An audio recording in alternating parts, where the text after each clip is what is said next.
would, I was not eating properly. So my metabolism, I would go to starvation levels. And that, which is what because I was always trying to lose.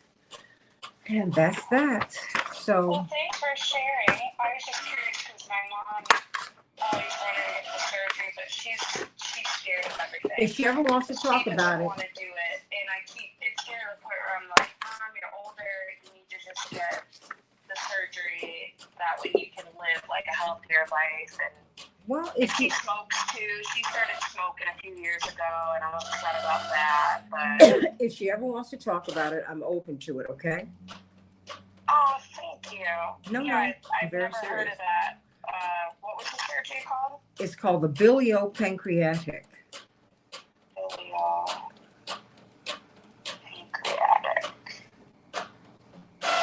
Also called the duodenal switch. Okay. I will mention it to her for sure. Yeah. Okay. Oh, look at the time. I'm sitting here chatting too much. The time went away from me. Okay. I'm going to go ahead and, did you call Reverend Wilson yet? No. Call her and tell her I need her early. I need her for I need her to do the good news. And she'll tell her it'll be a conversation today. A conversation. Okay. Or maybe I should just do the good news. What do you think? Maybe I should. I don't know. Okay, but let me find this because I need to find some information on this thing.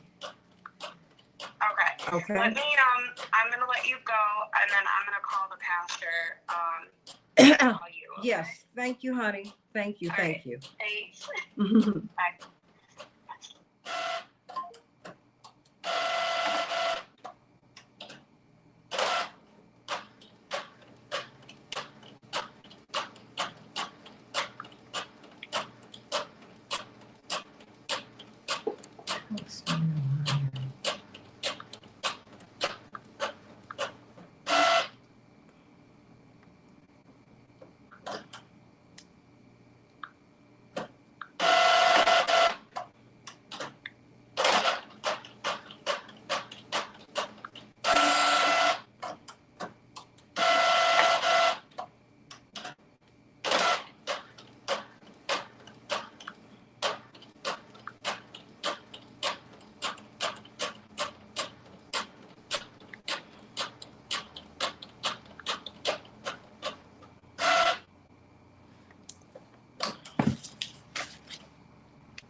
Okay.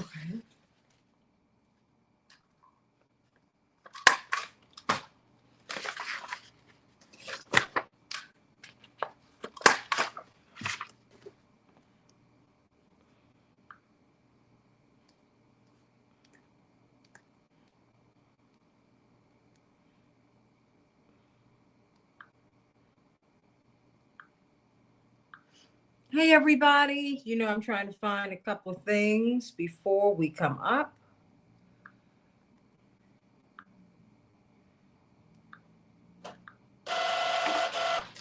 Including my glasses.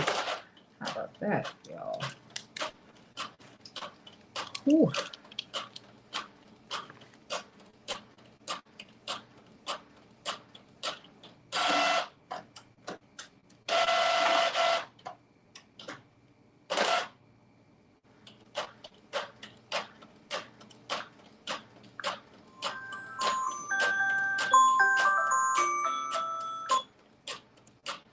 Hi, sweetie. How you doing? I'm good. We're rolling along here. I got Reverend Wilson on. Okay, Reverend Wilson. Okay, Reverend Wilson. What is Santita? I know. You're like, what? Well, honey, I just heard from you, so there we go. This is what I need to do today. I looked. I said, oh, okay. Oh, I need to send her these numbers too. You know what I want to talk about today? Respect and love. I just wanted to be more conversational because I noticed something at the at the debate itself.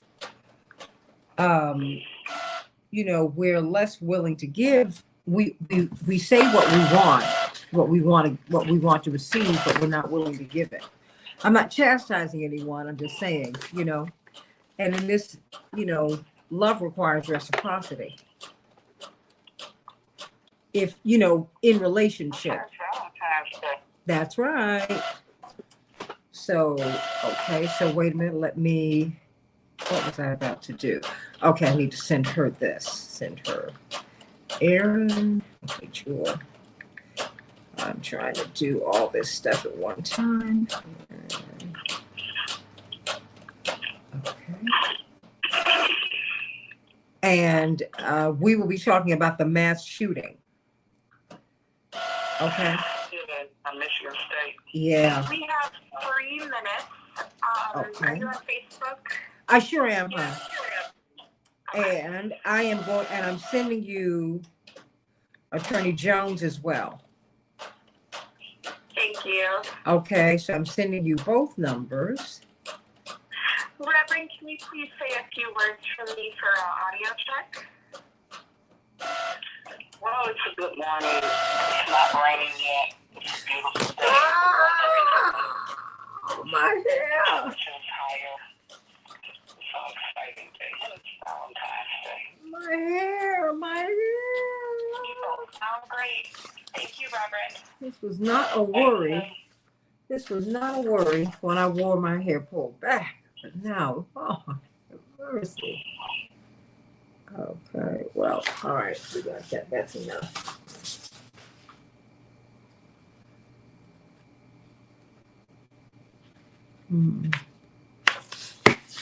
Okay.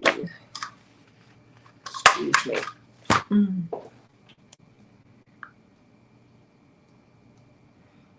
Okay.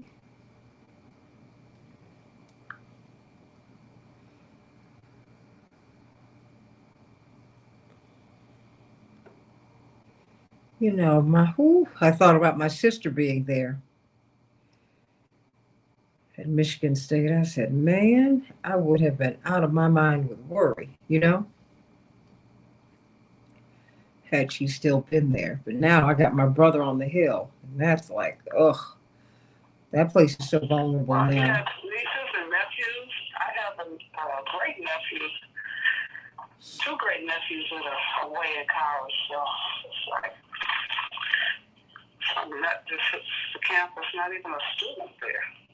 Well, I'm just trying to find out what all this is about, because they're not even talking about what's happening in Palestine, Ohio, which is of tremendous. Oh my gosh, it's one of the worst environmental disasters in our history. Animals are already dying. That train derailment. That train derailment is in Palestine, Ohio. Animals are already falling sick and they're dying. It's horrible. We have about 20 seconds. Oh wow. Okay. Yeah, girl, it's a mess.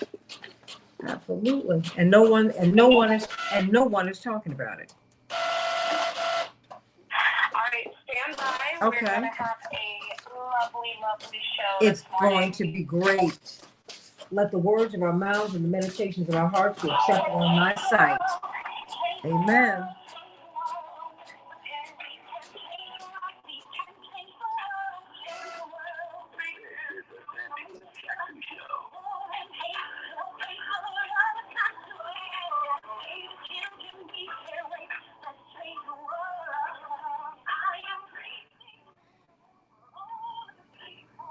Hey everybody, welcome to the Santita Jackson Show. It is a joy to be with you today.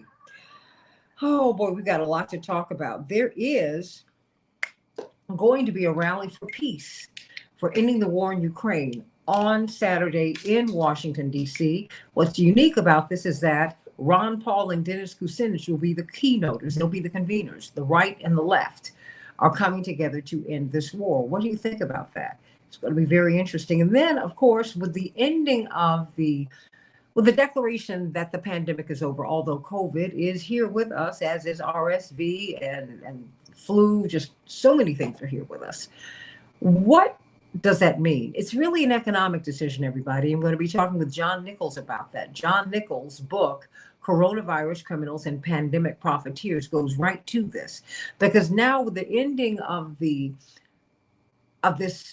declaration of the pandemic, of this emergency, now the cost is going to be shifted away from the government, which paid for the research that gave us these vaccines and these medicines, to us. Now we're going to have to pay for the test kits. Now we're going to have to pay for the medicines, while some corporations are raising the prices of these medicines by 4,000%. Yeah, so we got to talk about that today. What does this mean, and what should we be doing in order to protect ourselves, right? And of course, the shooting at Michigan State University. What happened? And it was with a handgun this time. So, I was up late and saw it. I said, well, wait a minute. Had to change things around. We were going to talk about the Trump indictment, the looming, perhaps, those indictments, but we'll get to that another day. But today we're going to talk about these mass shootings. We've had more mass shootings than we've had days in the year. What's going on? Dr. King many years ago said that the bombs we drop overseas will explode at home. I think we really need to understand just how violent a culture we are. I love America. I'm American. I'm American to my core. That having been said, as an American, I engage in critique of America to make us better. Every time I see my mother, before I leave her, she'll tell me something that I need to do better or something that I'm doing wrong today. And I appreciate that, because my mother loves me and wants me to be correct. And that is what we have to do in order to help our country to grow. We've got to really, really look at some things, everybody. So we've got to look at why all of this violence, what is going on? And, and I think that they need to name these shooters. Don't act like they are just cut flowers who came out of nowhere. We need to know who they are and what their backgrounds are. What was the environment that shaped these killers? What's going on, everybody? No, don't play these games with us. We need to know who they are. You tell us who the neighborhood robber is. Why can't you tell us who the neighborhood murderer is? 773-763-9278. I'm Santita Jackson, coming to you from WCPT, the nation's largest progressive talk radio station, at AM 950 Radio, the voice of progressive Minnesota. We got a lot to talk about today, everybody, so let's get right to it. In Chicago. It is going to be positively balmy today, 51 degrees. Excuse me, scattered showers. Minneapolis, St. Paul, 41 degrees and rain. No snow. What? In February? Oh, wow. I'll take it. In the NBA, the Timberwolves 124, the Mavericks 121, the Magic 100, the Bulls 91. In the NHL, Chicago will be playing the Canadiens, and the Panthers 2, the Wild 1, everybody. Happy Valentine's Day to everyone. Lest I forget, happy Valentine's Day to you, and you, everybody. At least 3 people were killed and 5 others critically wounded. Excuse me, in a mass shooting at Michigan State University on Monday night. A 43-year-old man identified as a suspect had no affiliation with the school, police said during a press conference early this morning. The gunman opened fire at 2 campus locations, turning the university, where over 19,000 students live, into a crime scene and forcing terrified students to hide, as hundreds of officers in tactical gear swarmed the school within minutes. Unlike what happened in Uvalde, they jumped on that school immediately. Boy, oh boy, we're going to be talking about that at the bottom of the hour. Why do you think this keeps happening in the United States, everybody? Call me, 773-763-9278, 773-763-9278. The unidentified flying object shot down in Canadian airspace on Saturday appeared to be a small metallic balloon with a tethered payload below it, according to a Pentagon memo sent to lawmakers on Monday. The object also crossed near, quote, sensitive U.S. sites before it was shot down, the memo explained. These are the first official details from the Pentagon on the object shot down in recent days. What is going on, everybody? Do you think that there's life out there? Of course there is, at least in my opinion. And my opinion is weighted as yours is. Some people believe that we're the only beings in the universe. But is that what this is? And why aren't we talking about what's happening closer to home in Palestine, Ohio? Animals are already dying, everybody. That's right. This train derailment is releasing dangerous toxins into the air, and people reporting that their animals are dying. That's right. That was in the New York Post yesterday. And we need to talk about these environmental disasters. This is shaping up to be one of the worst environmental disasters, maybe in modern American history. That's right. Pay attention to what is happening in Palestine, Ohio. Animals, according to this report, are falling sick and dying near the site of a hellish Ohio train derailment last Friday, which released toxic chemicals into the air, and they're still there. The fires, the toxic fires are still burning, everybody. So while we're looking up in the sky at UFOs, unidentified flying objects, and all of that, that's important. We need to find out what's going on because it's impacting our people, our American citizens in Ohio, and only heaven knows elsewhere. Because air does what? It travels. Whew. Happy Valentine's Day, everybody. Happy Valentine's Day. Those are just some of the headlines on the Santita Jackson Show. I've got Reverend Jeanette Wilson. And I said, let me just have a little conversation with her this morning, just for about 3 or 4 minutes on the good news. She's going to be joining us at the bottom of the hour as we talk with Attorney Darrell Jones and Attorney Aaron Connolly. We're going to switch up the topic a bit because, this Michigan State shooting, I found out about rather late last night, Reverend Wilson, but we'll be talking about that at the bottom. But it is Valentine's Day. And I was thinking, Reverend Wilson, about love and when you're in relationship and how it requires reciprocity. And it could be a romantic relationship, platonic, it could be a family relationship, whatever it is. And many of us are not willing, Reverend, to give what it is that we say that we want. I was struck at many of these debates, including our own, our mayoral forum this weekend. We have a real thing about wanting and needing respect, and I understand that. I really do. But what was interesting to me was the booing. I said, wait. If you were sitting on the stage, you wouldn't want that. And we already told you we're not doing that here. And I said, and that's why my comments were directed in a way not to insult anyone, because I didn't want anyone to feel disrespected or hurt. But I said, we have to give what it is that we say we want. The healthy things anyway. If you want respect, give it. Even if you don't get it back, give it. Do the right thing. But what is love? You're a minister of the gospel. In a couple of minutes, can you tell us what love is and what the significance of this holiday is? Well, the significance of the holiday is a marketing tool used by the United States and even around the world to increase shopping, to increase giving.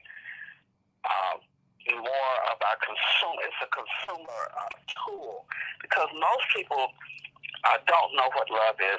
They think love is lust, and they think love is, well, you didn't give me flowers today. Well, that's not really what God intends us to think about when we think about love. One, it's an action. Mm-hmm. Love is demonstrated when a parent sacrifices things personally so that their children might eat, or that their children might have clothes, coats to wear.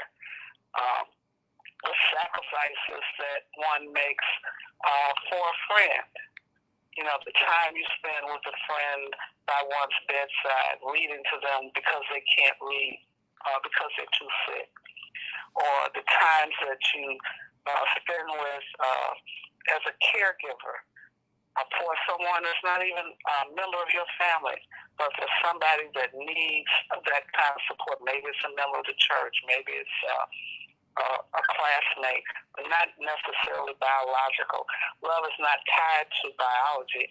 It is tied to an intentionality by someone who says, I care.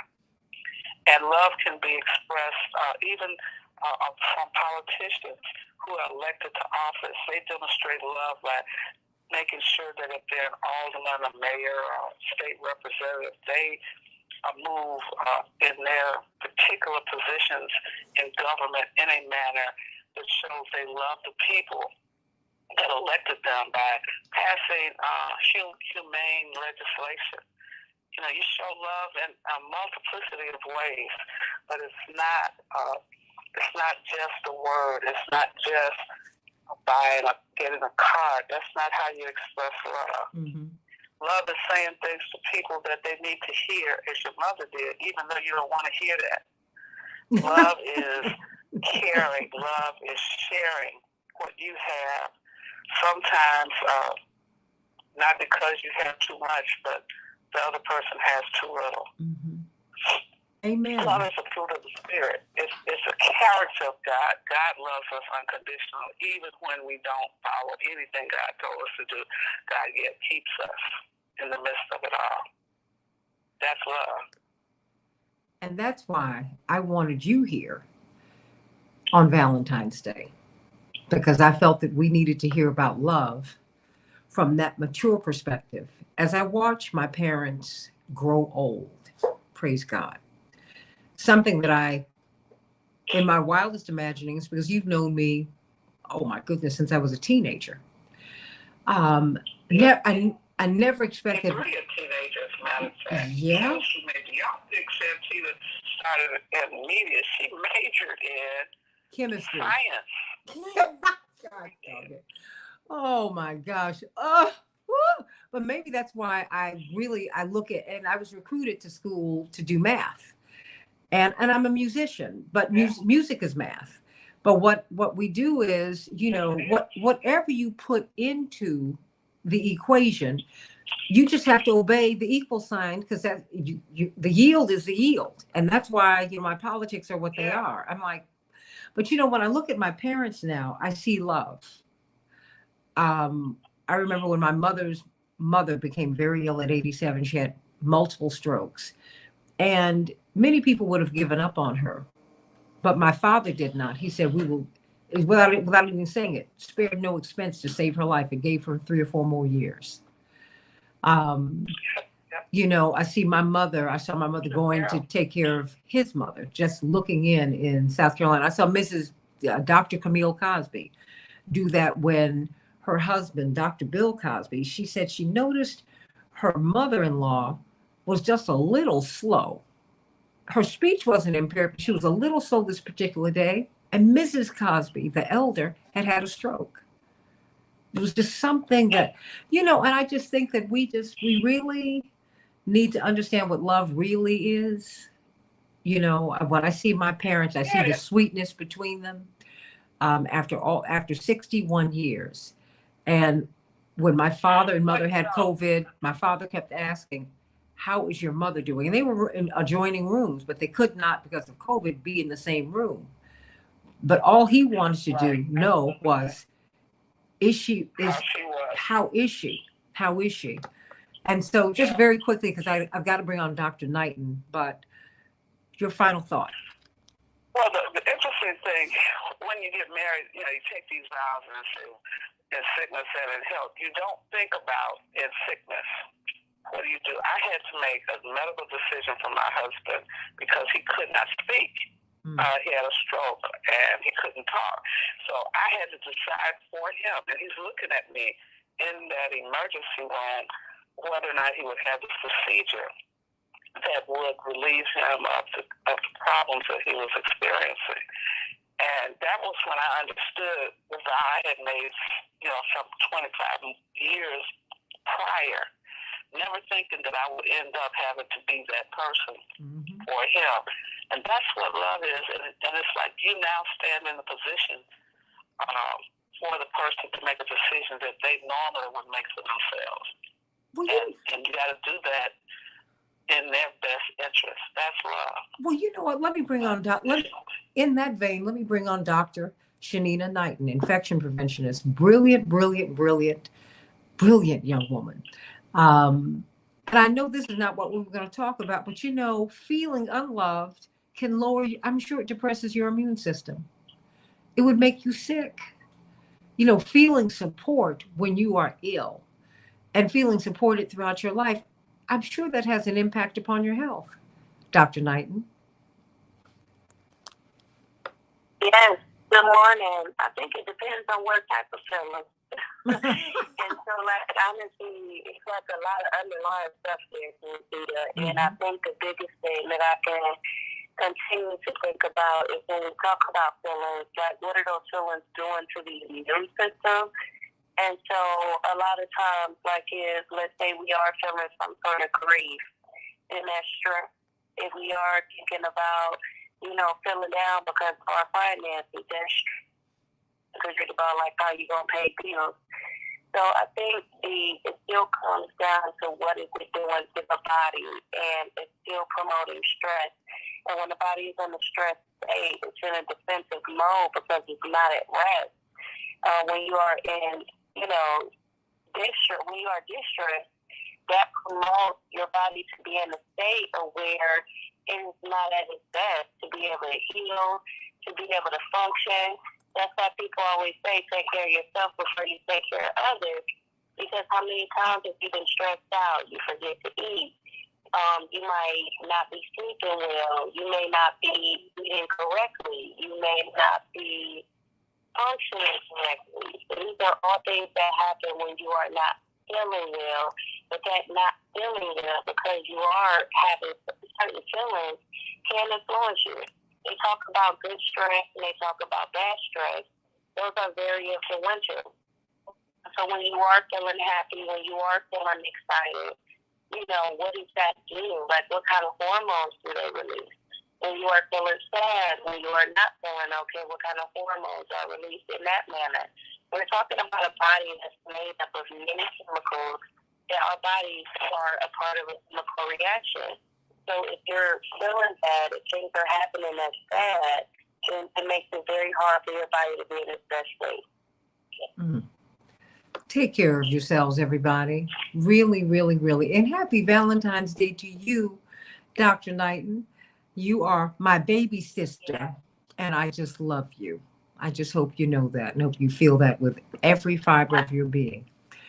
And we're... And so, Peter, I just want to take a moment to just help our listeners just pray for Dr. Dan's old stomping ground at Michigan State University, as well as, our colleagues that are there for the NICE project, because it's yesterday. Well, in fact, we're talking about that at the bottom of the hour. You can stay with us for a while because, in fact, I'm praying for you in Ohio because what's happening in Palestine, Ohio, is not getting the attention that it needs. Animals are sick and they are dying. One can only imagine the impact that this train derailment with all of these toxins that have spilled into this town and that have shot into the air, what it's going to do to people long term. Animals are sick and dying. This happened on Friday. Animals got sick and started dying almost immediately. Corporate media report that. That was in the New York Post. So what's going on in Palestine, Ohio? And we need to talk about that. You know what happens? I mean, should people evacuate? Of course they should. But when you're poor, where do you go? When you're working class, where do you go? Where do you go? And they need to be getting people out of there. And making sure that they are all right once they are, take them someplace decent where they can eat well and figure it out, because they can't go back to Palestine, Ohio for a while. It's not safe. Back with more of the Santita Jackson Show on Valentine's Day. Oh yeah, we're gonna keep talking about this on the Santita Jackson Show right during the break. That's why you need to be on YouTube on the Santita Jackson Show YouTube page and the Santita Jackson and Friends page. Love you, everybody. Be back in just a minute.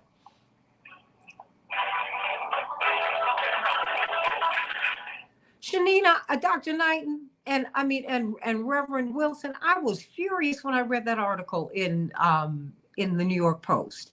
These people sitting up here and their animals are dying. Okay, I mean, what is that? Yeah, I saw it on Twitter, and this man was literally crying. Because to your point, he was like, I should be getting out of here, but I can't. And he was just so distraught about everything. And you could see the clouds, like, they're not even clouds. storm clouds, right above his home. Like, it's really, like, it is. It's very disheartening. And the sad part about it is, I know we talked about this about a year ago, Santita, but just the fact of, some of these companies being able to pour chemicals down the sewers, of poor neighborhoods, in the middle of night, which I know I live in Cleveland. And so stuff like that happens, and it's unfortunate. Like, I don't know how else to even make it okay, because sadly, and I think we know this to be true, ethics to me seems to come after decisions are made instead of it being the reverse. And that's the unfortunate part. It's horrific. I think people act as though we don't breathe the air from the atmosphere. They act as though we don't drink water that is coming from polluted streams, and it's not always properly taken care of. Oh, we can hear you, Reverend. Oh, no, we can hear you. I mean, we should all be environmentalists. It's like, are you kidding me? Most people believe that they don't live on the planet. So when they talk about the ozone layer, when we talk about the pollution in the air, we just keep doing what we're doing. As if when there's an oil spill or a truck or a train derails carrying toxic chemicals, where do they go? When the train derails, it comes off the track, it falls over on its side, and the stuff is leaching into the ground. It's where your plants grow. It goes into the lakes and rivers where the water that we drink comes from, and then the air that you're breathing. Wait. For several days, not just a few minutes. Wait a minute, not just days, but yes. Yeah. A couple things. Did you inform your other guests that they are going to be on? Yes. The ones you sent me numbers for? Attorney Jones, yes. And Aaron Connolly, Attorney Connolly, yes.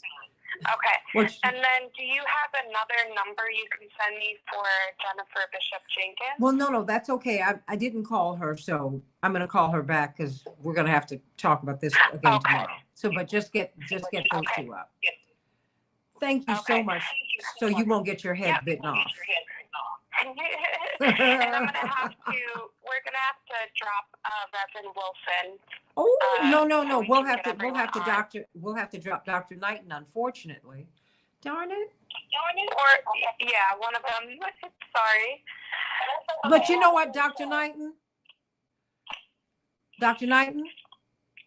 Oh, I'm gonna have to call her tomorrow, okay? I'll call her tonight because I want to, because Reverend Wilson, I want to talk to her about what's happening in Palestine, Ohio, because that is getting no publicity.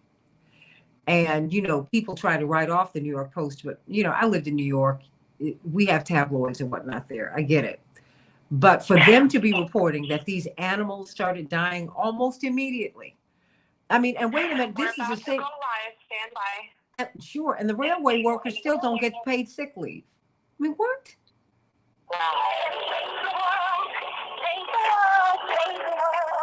Oh, boy. This is the Santita Jackson Show.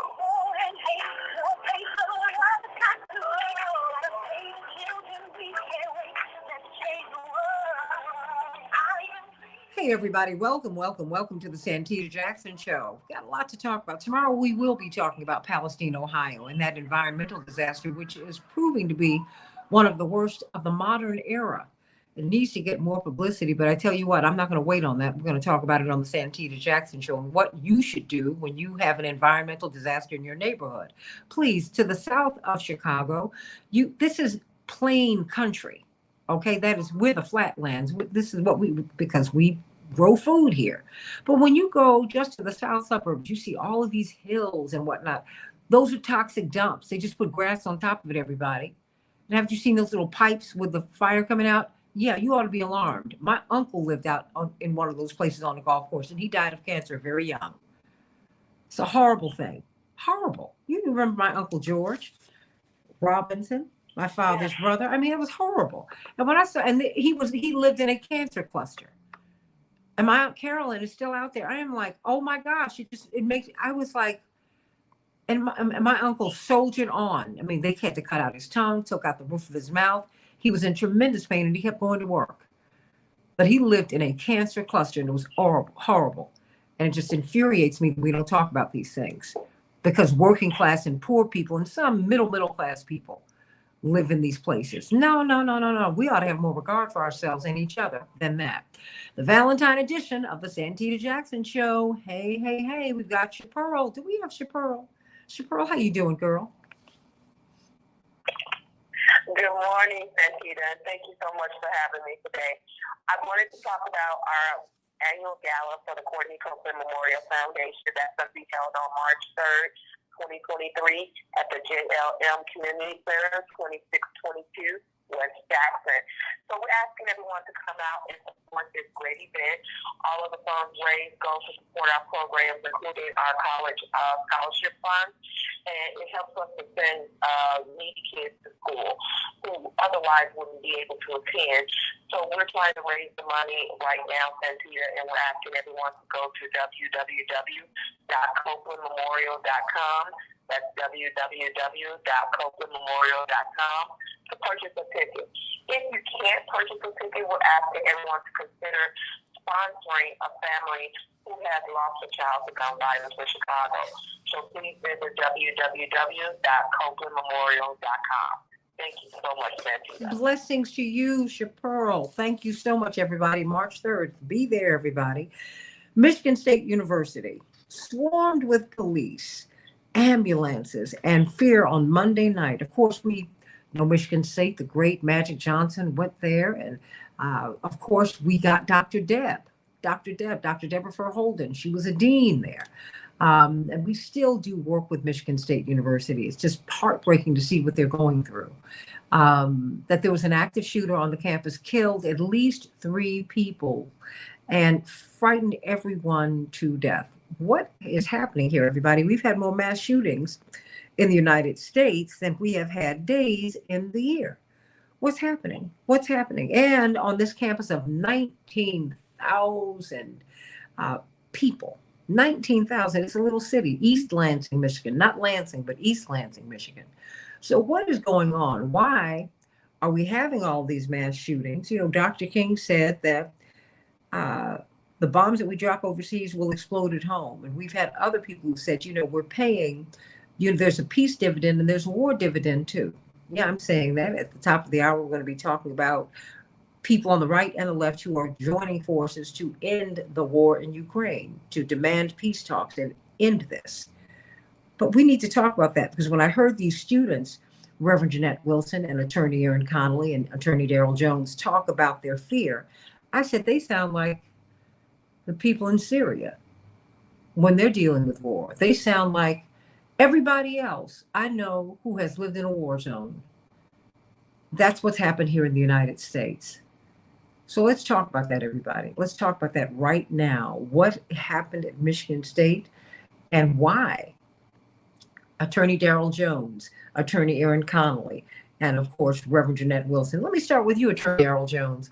What is going on here? 19,000 people. Someone walks in with a handgun, a 43-year-old. I want to know the man's name, and I want to know his background too, because I just think this is ridiculous that we do not know who this person is. We don't know his background. But you know what? Okay, I got it.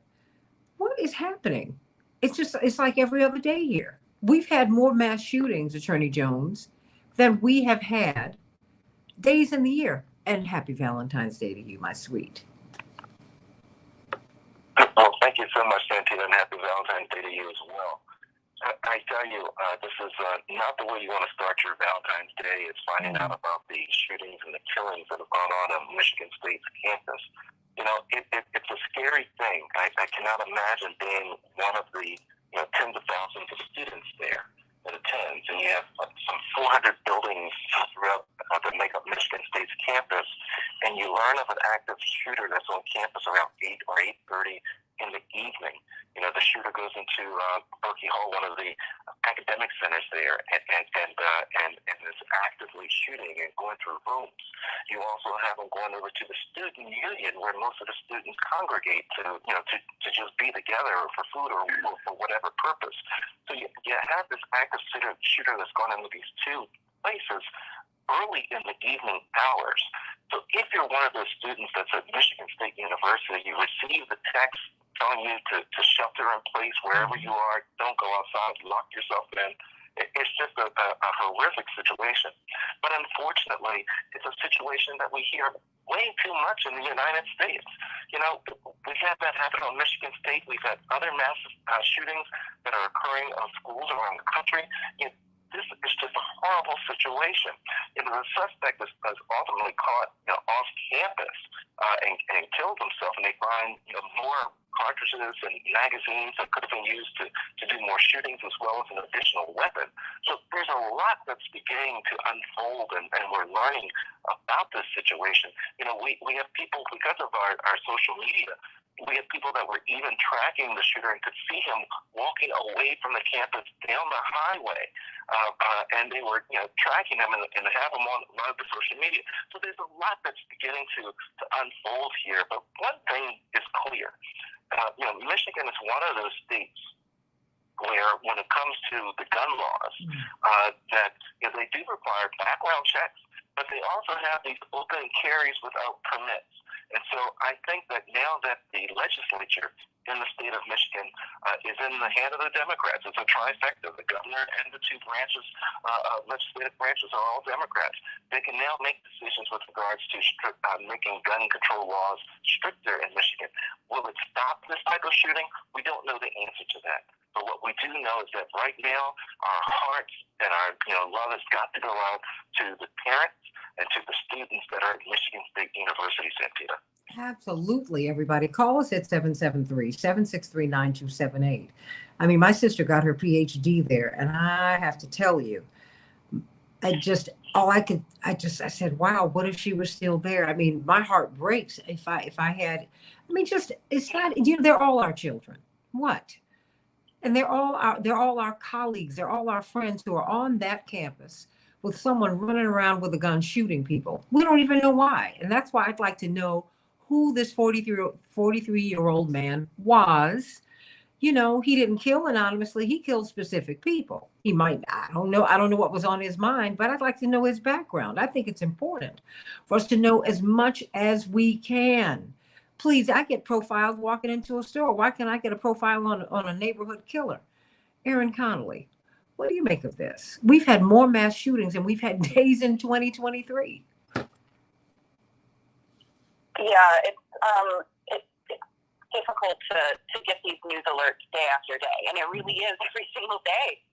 It's not a joke, and everyone on this show, and very well, Santita, our community where I live in Highland Park was impacted by a mass shooting last year, and we still see the impact of that when the kids have to do the shooter drills. And these are actual trainings that small children are going through, and that the children are leading the adults in crisis situations because they have this training, right? This is what we're hearing from some of these crisis situations. And the unfortunate thing is, these students at Michigan State University are prepared for situations like this. There's a generation that has grown up seeing these headlines, living in fear, practicing for this to happen.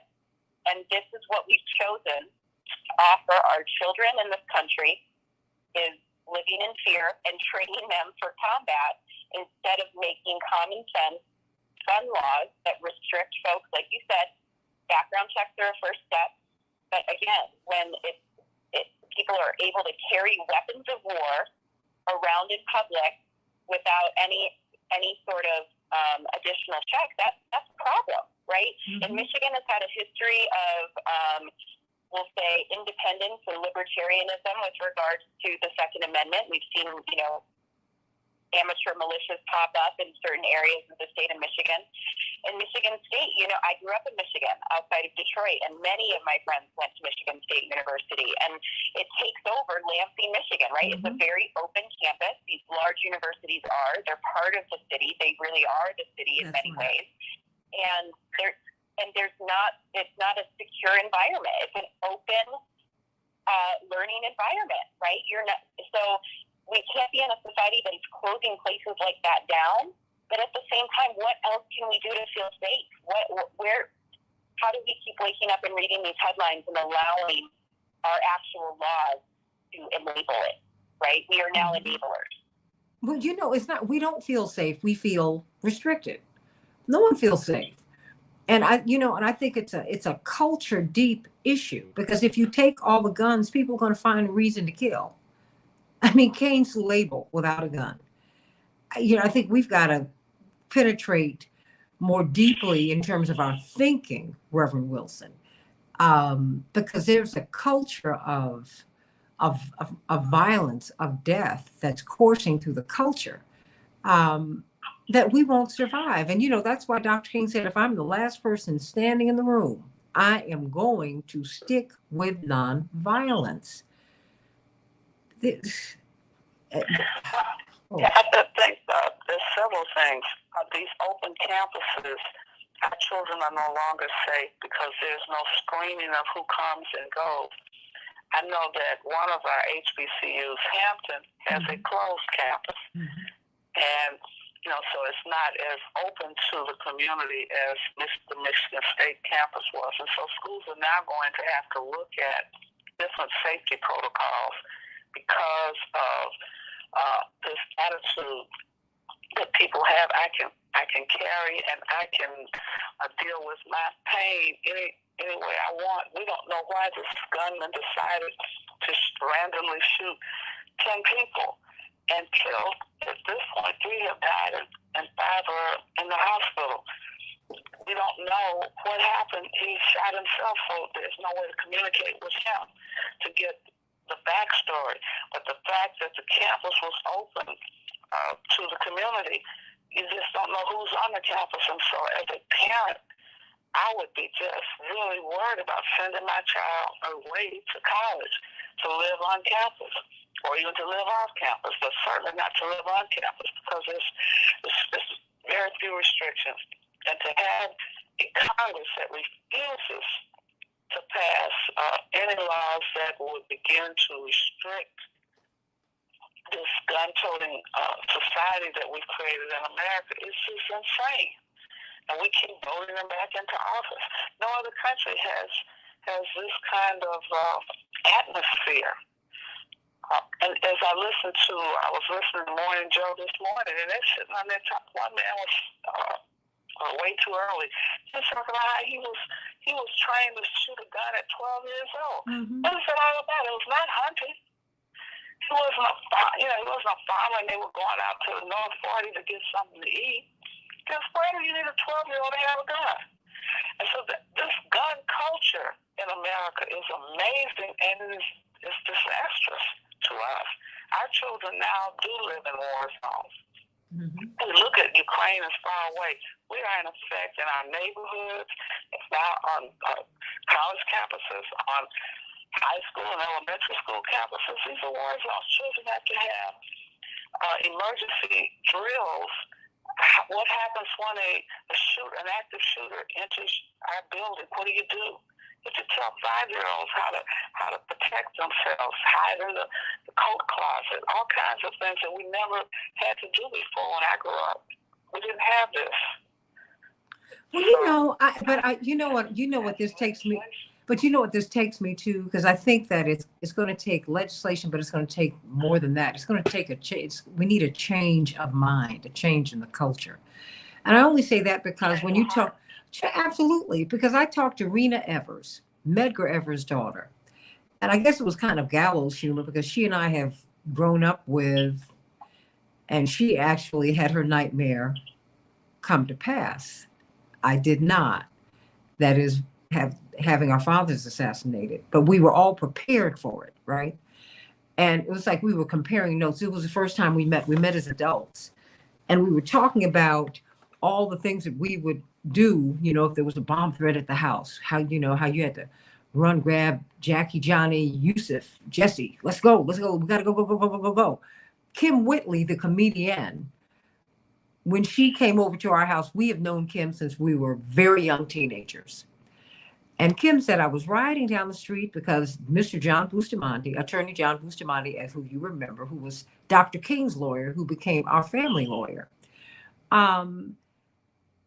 She'd heard so much about how much fun they had when they came to Chicago. She said, I can't wait to come to Chicago. And because she lived down the street from the Bustamante. So she came in and she said, as we turned down your street, I saw these flashing lights.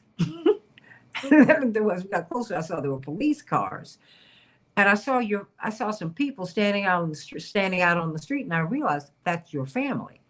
You all had to run out the house because somebody had threatened to bomb it.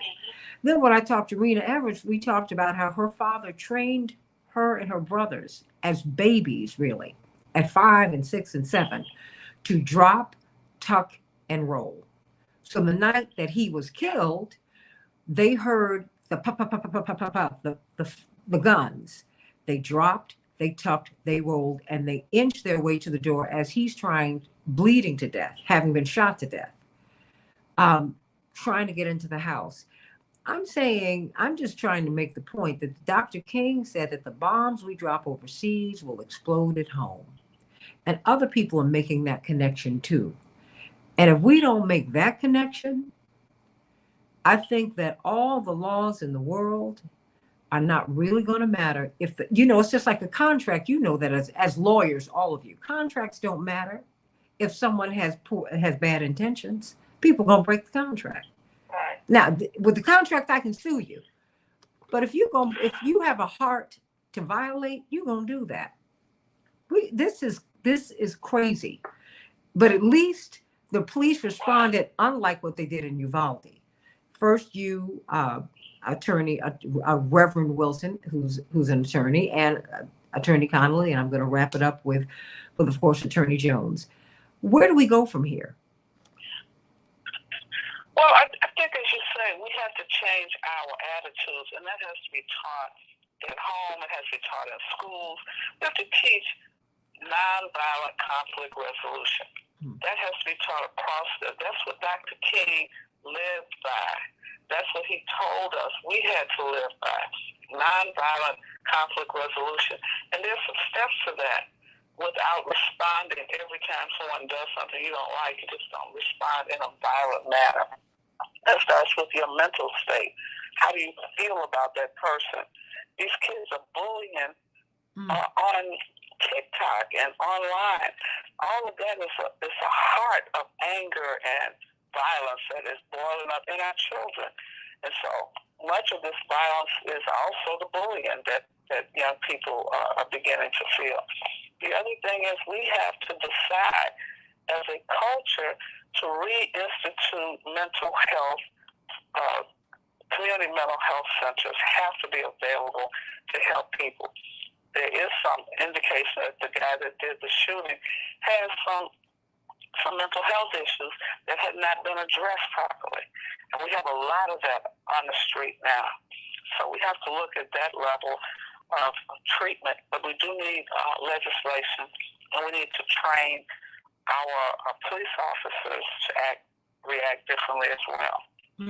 Attorney Erin Connolly, where do we go from here? I do not like waking up to this kind of news or going to bed to it, because that's kind of what happened. Just go to bed to it, wake up to it. I don't know. I mean, and you've got a young son. I mean, we saw from Uvalde, nobody is safe. Nobody. But so that's a deep problem in the United States. We have to deal with that, Erin. And it's an existential one, right? It's another reminder, especially for parents sending kids off to school and seeing looking at the trauma and the recovery for these parents in Texas that had to watch their police department stand by while this terrible massacre occurred, right? And I, this morning, was saying to my partner, this is why I make a point to know my police officers in my community, to talk to them at community events so they know who my son is. And if they're not going to go in, at least they're going to let me in because I'm going in, right? And we shouldn't have to think like that as parents in our community, that we want to look our police officers in the eye to make sure that they know who we are and that we expect them to serve and protect us fully. When we hear stories like this out of Texas, when we hear, different stories around the country of similar incidents where not necessarily a school shooting, but, in grocery stores, in public areas that folks that are supposed to serve and protect us don't intervene quickly enough. So there is this generalized sense of anxiety that puts folks in this constant fight or flight state where they're looking for the emergency exits in movie theaters, as a basic, part of their experience out in the world. Are we really okay with that? So somebody else can carry a weapon of war? Is that an appropriate exchange in our society? We really have to start asking what this is costing us. Attorney Darrell Jones, the last couple of minutes belong to you. Well, I agree with what both Reverend Jeanette as well as Aaron Conley have said. And, the question that is posed is, where do we go from here? How do we get this to stop happening in the United States?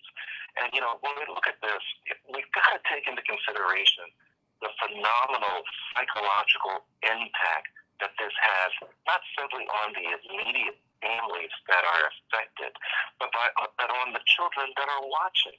What is the response? And Santita, as you were laying it out with regards to Medgar Evers' children, that to have the psychological impact of witnessing what happened to their dad, to have the psychological impact of having to prepare, having the psychological impact of having to be able to be taught how to protect yourself because of a shooting or a bombing that may occur at your home. These are psychological impacts that have become deeply rooted in the individual. So when we start talking about how to overcome these situations, such as what's happening now at Michigan State, it's multi-layered. And there's a part of it that's got to deal with self-control, part of it that deals with conflict resolution. There's a part of it that deals with our mental health. There's a part of it that deals with teaching of morality within our homes. There's a part of it that says it's got to be legislative. But there's a greater part of it, I believe, that says we've got to stop teaching hate. Because I think that underneath all of this, all of the violence, there's got to be a stem of hate, a seed of hate that has been planted to make people think that you've got to pick up a gun and end somebody's life in order for you to feel as though you have achieved something.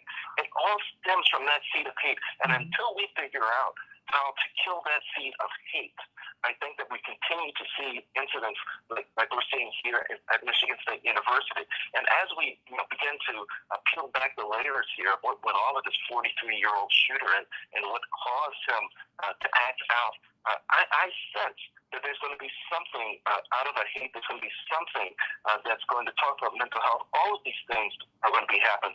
And the question at the end of the day will be, will our Congress finally move? Will they get the message that they need to take action to protect our students, to protect our kids, to protect all of us that are here in society? That's the real question right now, but it's a multi-layered approach that we've got to take to this, Santita. Amen. I mean, the hate, it's here. Dropping bombs overseas, exploding at home, the bullying, the meanness. And you know what? Guns help you to express that. But people can choke someone to death with their words or with their hands. What kind of society do we want? Who do we really want to be? Let's think about that, everybody. You must, thank you, Matt, beat your swords into plowshares. You must, as John Lennon said, give peace a chance. That's all we're saying. Let's talk about giving peace a chance. Let's talk about the right and the left coming together this weekend. Dennis Kucinich and Ron Paul to call for an end to the war, to call for peace in Ukraine.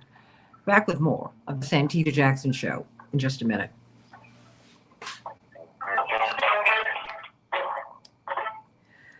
My beautiful people, I love you all so much. I'm going to let you all go, but you all are great.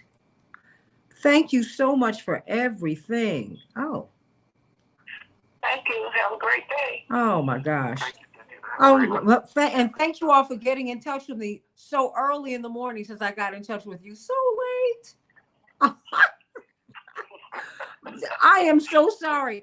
You guys, I am like, you know, I'll put it out there. I'm getting these iron infusions to try and lift up my iron levels. And I can just sit down and fall asleep.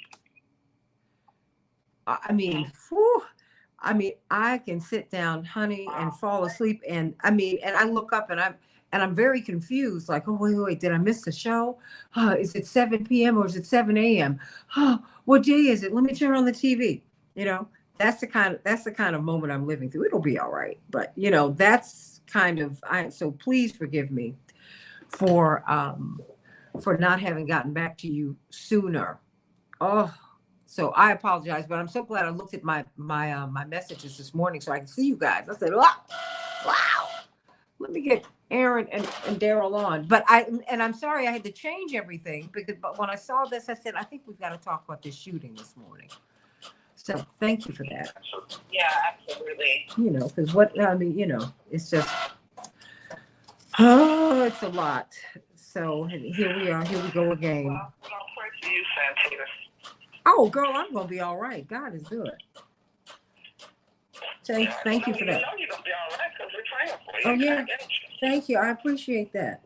Boy, but I tell you what, I will fall out like there's nobody's business. But, you know, I'm just going through a moment and I'm going to be good. I'm going to be good. With you all praying for me, I'm going to be all right. Thank you. Woo! That's right. Happy Valentine's Day. Happy Valentine's Day, Daryl.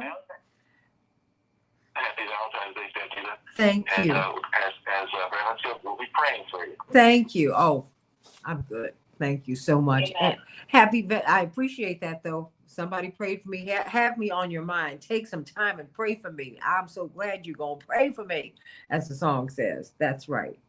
Take the time and pray for me. Sending you much love, Aaron. Sending you much love, Reverend Wilson. Thank you all so much. All right, everybody. I'm going to talk with David Swanson about a world without war. It is possible, everybody. You know, it is possible. It is. And they're talking about raging against the war machine.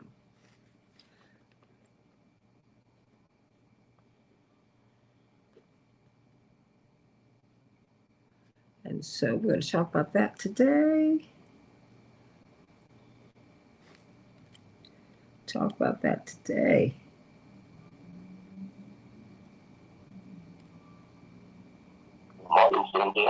Hey, David Swanson, how are you? Wasn't sure if I was being introduced yet there or not. Oh, no. We're not on yet, but you know, I've been talking about you. You know, I'm so excited about this. You know, about this coming together of the right and the left, and it's something that I said was going to happen. I'm just very, very, very, very happy that this is what you're doing, and you have my support. Whatever I can do to be helpful, I will do that. Let me know. Well, you might be able to help us. People have been talking about Rainbow Coalition and Black Panthers and the guys with the Confederate flag coming together back in the day. So this is a Chicago model here. Well, you know what? I mean, one thing I've learned from my father, from Reverend Jackson, is you know, you got to keep talking to people. You got to keep reaching out. And because you can have points of agreement. You know, I mean, look, when I worked for, one of the someone who's had profound influence on my life, Roger Ailes. You know, when he opened so many doors for me, and for that I'm so grateful. Did we agree on a lot of things? No, we agreed on some things. But what we did have was a baseline of respect for one another. And I appreciated that, you know, because I mean, and he was always very, very kind to me.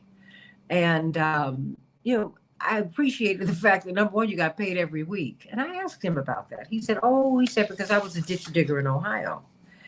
And I know that sometimes 2 weeks is too long.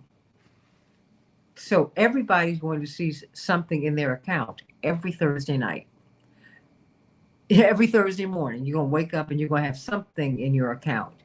And, you know, it's just, you know, you can like the people who are your political foes, and you can have great distaste for your political allies.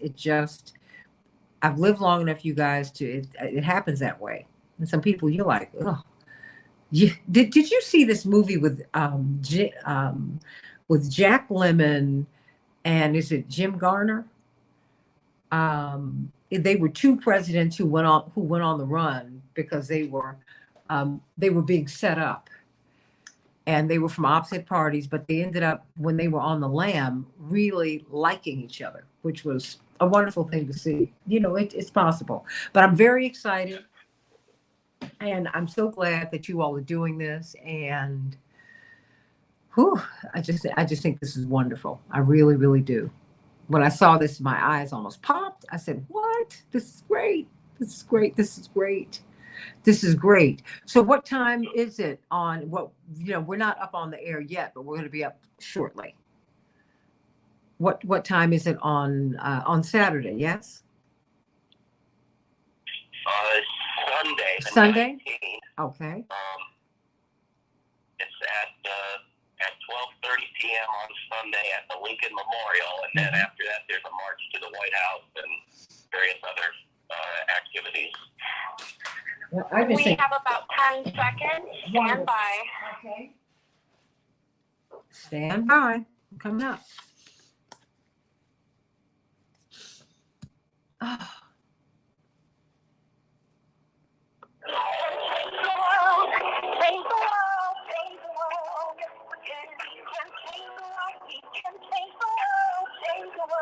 This is the Santita Jackson Show.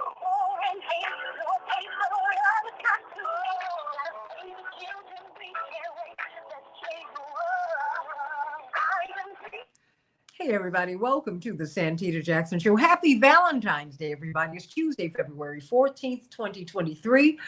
I hope that love to you is not only a noun, but it's a verb, everybody.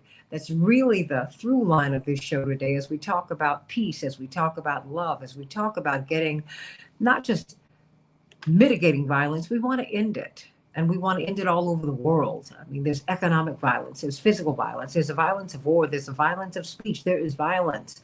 And so it's interesting and to me necessary that the right and the left are coming together this weekend in Washington, D.C. to call for peace talks and for an end to the war in Ukraine. I'm going to be talking with David Swanson from the worldwithoutwar.org in just a couple of minutes. I want you to call us at 773-763-9278, 773-763-9278. What does Valentine's Day mean to you? What do you think about peace talks in Ukraine? What do you think about ending the war? What do you think about the pandemic profiteers and the coronavirus criminals that John Nichols will be talking about at the bottom of the hour? We've got a lot to talk about on the Santita Jackson Show, so let's get to it.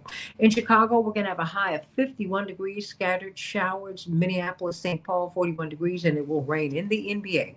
The Timberwolves, 124. The Mavericks, 121. The Magic, 100. And the Bulls, 91 in the NHL. The Panthers, 2. The Wild, 1. And Chicago will be facing off against the Canadiens just tonight. Everybody, what is happening at Michigan State University? That is the question that everyone has right now. 19,000 people on that campus, 3 people dead. What happened last night? Well, we've been talking about it, and I want you to, if you want to get some more information on it, you should go to WCPT820.com /Santita. We just had a really full conversation about that, and I want to know what your thoughts are about about what happened at Michigan State. The 43-year-old shooter killed himself, but before he killed himself, he killed 3 others. Call us at 773-763-9278, 773-763-9278. Let us pray for the people at Michigan State University. The unidentified flying object shot down in Canadian airspace on Saturday appeared to be, quote, a small metallic balloon with a tethered payload below it, close quote, according to a Pentagon memo sent to lawmakers on Monday. The object also crossed near, quote, U.S. sensitive sites, close quote, before it was shot down. The memo explained.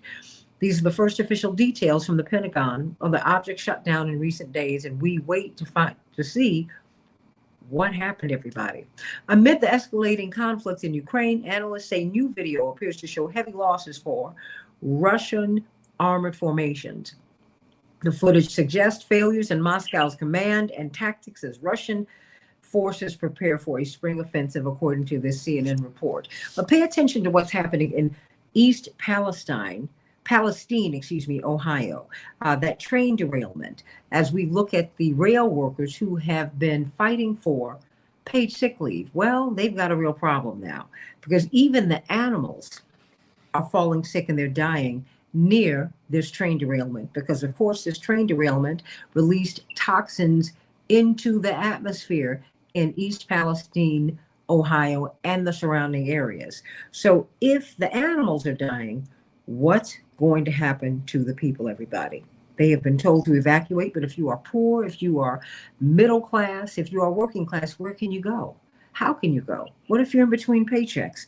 Think about that, everybody. Think about that. The animals are dying. Smoke and chemicals from the town, they're everywhere. So we're going to be talking about that tomorrow on the Santita Jackson Show, because this could become one of the worst environmental disasters that America has seen in more than a generation, according to many people who understand environmental issues. We'll be talking about that on the Santita Jackson Show tomorrow.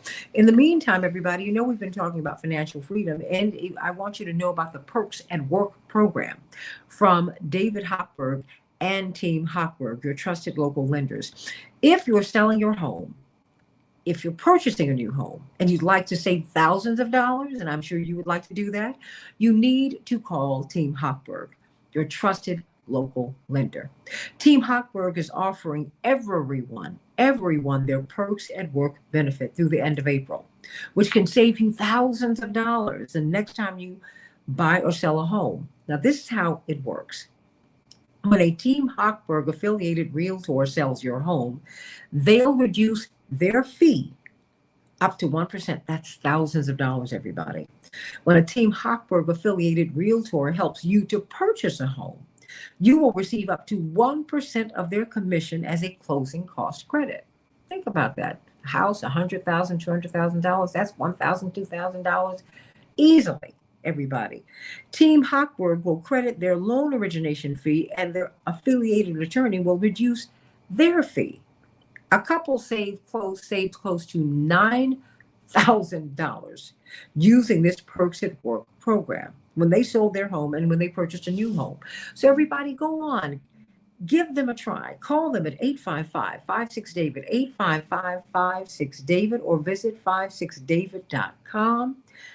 I want you to save some money. I want you to make some money. I want you to be able to get in that home. They can help you to get a program together so you can buy a home.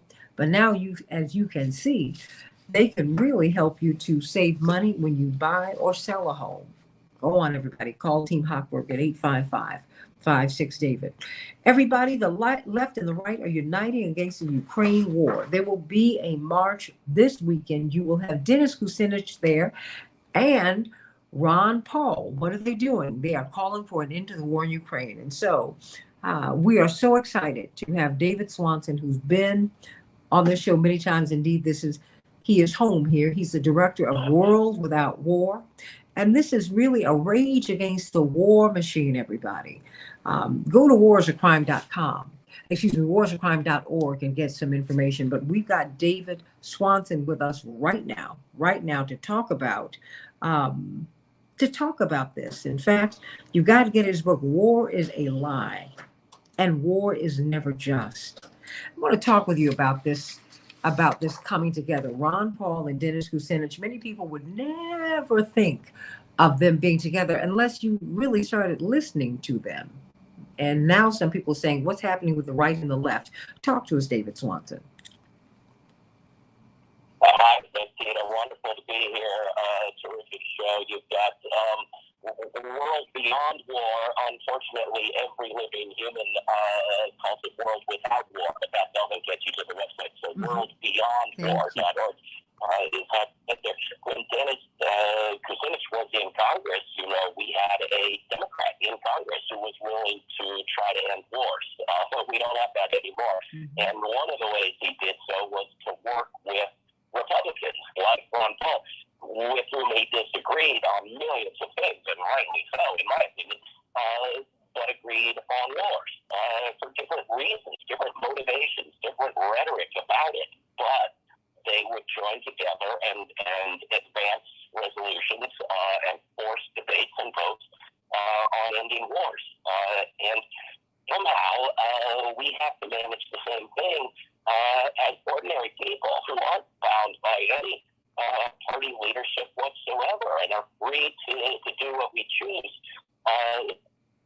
There's an ever greater, perhaps greater than ever before, and rising risk of nuclear apocalypse. If that happens, if there's a nuclear war out of this war in Ukraine, we all die. All our disagreements die, all our ideologies, all our differences of opinion, every group and interest that we care about die. So if we can join together with people whose views on many other issues we find deeply offensive and troubling, but with whom we can agree on ending this particular war, I think we have to do it. I want to end every war. I want to end the preparations for war, the dumping of our treasure into militarism. Well, will I stand on a stage with somebody who opposes this current war and supported the last one and will probably support the next one? Yes, absolutely. And I don't think I've ever stood on a stage at a peace rally where there weren't people who opposed only that particular war and with whom I disagreed on various other things.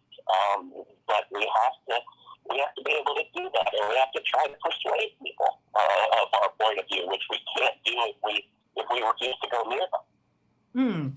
We're talking with David Swanson. Pardon me for mistaking it. World Beyond War. That's an important distinction, though.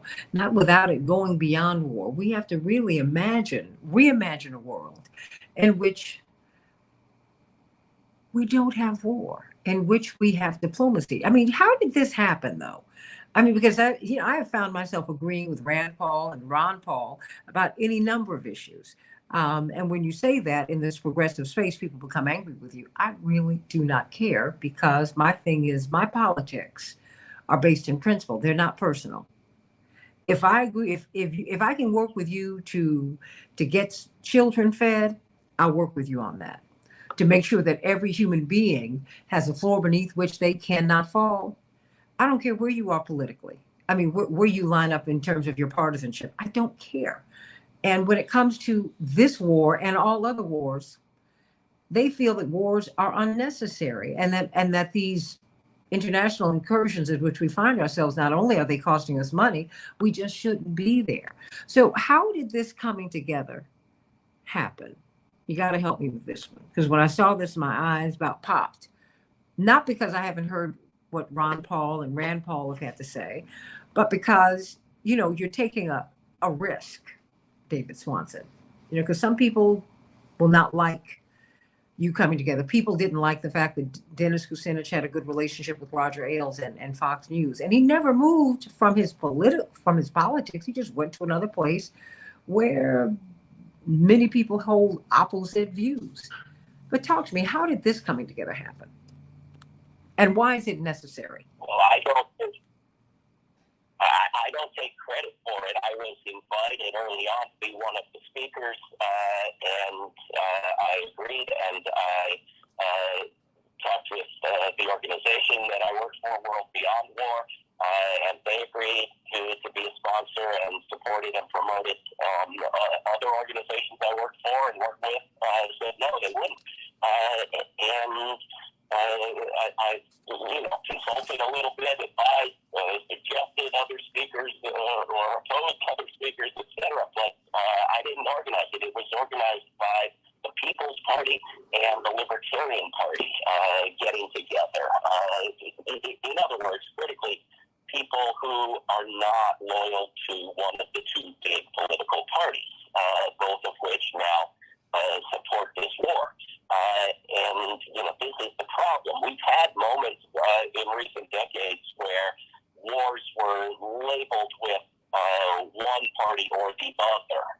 And the biggest, peace rallies we've had in the United States in recent decades have been when people who identified with the Democratic Party thought it was okay to oppose a war and call it a Republican war. I'm talking about the Iraq War in particular, but also the Afghanistan and other wars.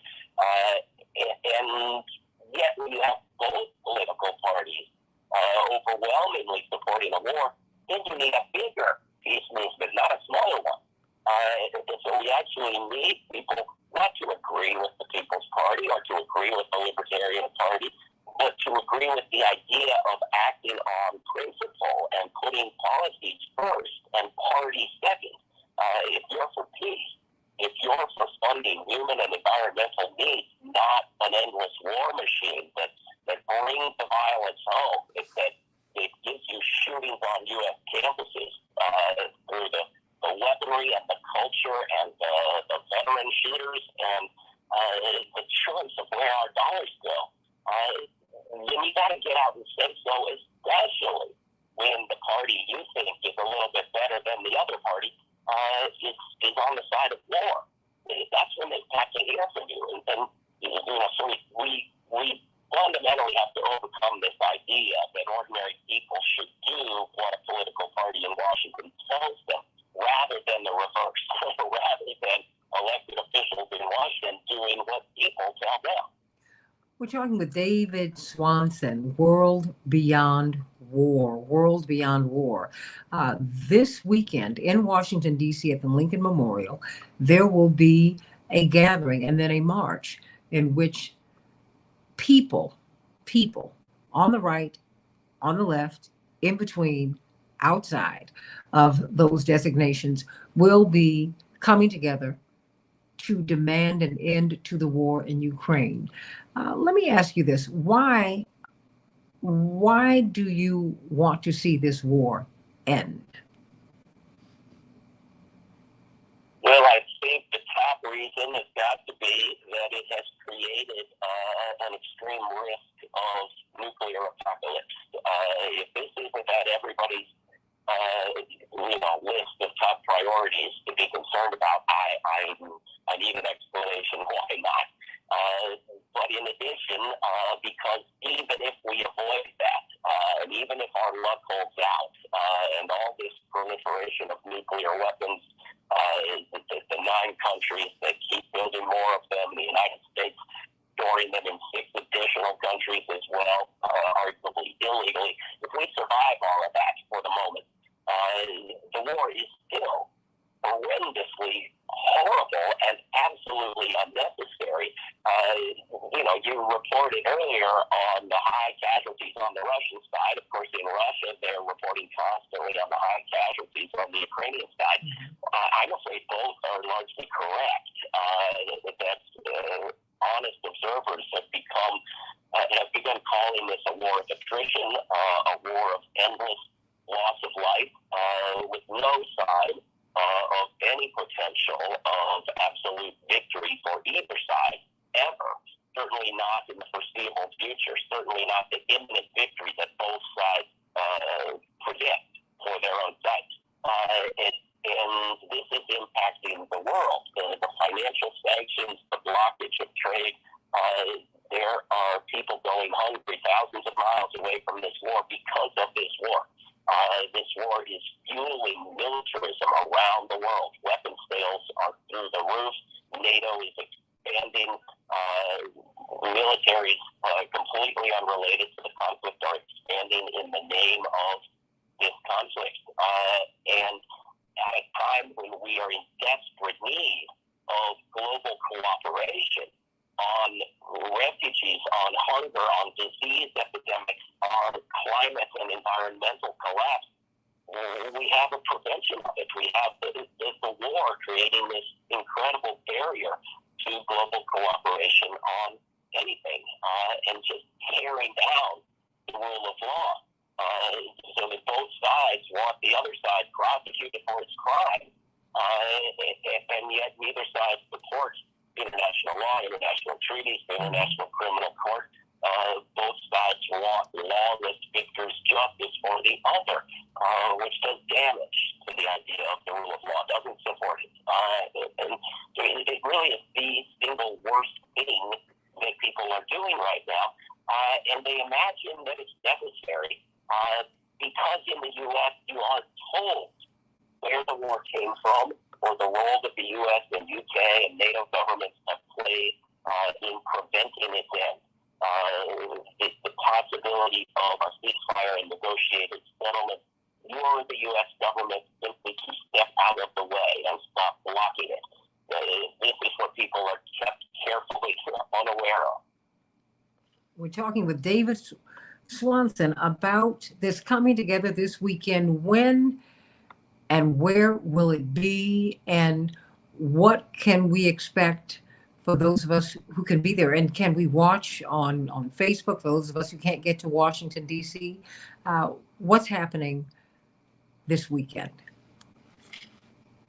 Well, there is a website, rageagainstwar.com, and it has the schedule for events in Washington, D.C., 12:30 at the Lincoln Memorial, followed by a march to the White House, followed by various other activities, and a day of lobbying Congress the next day. And if you click on where it says resources, you also find sister rallies in Ann Arbor, Michigan, Los Angeles, California, all over the country.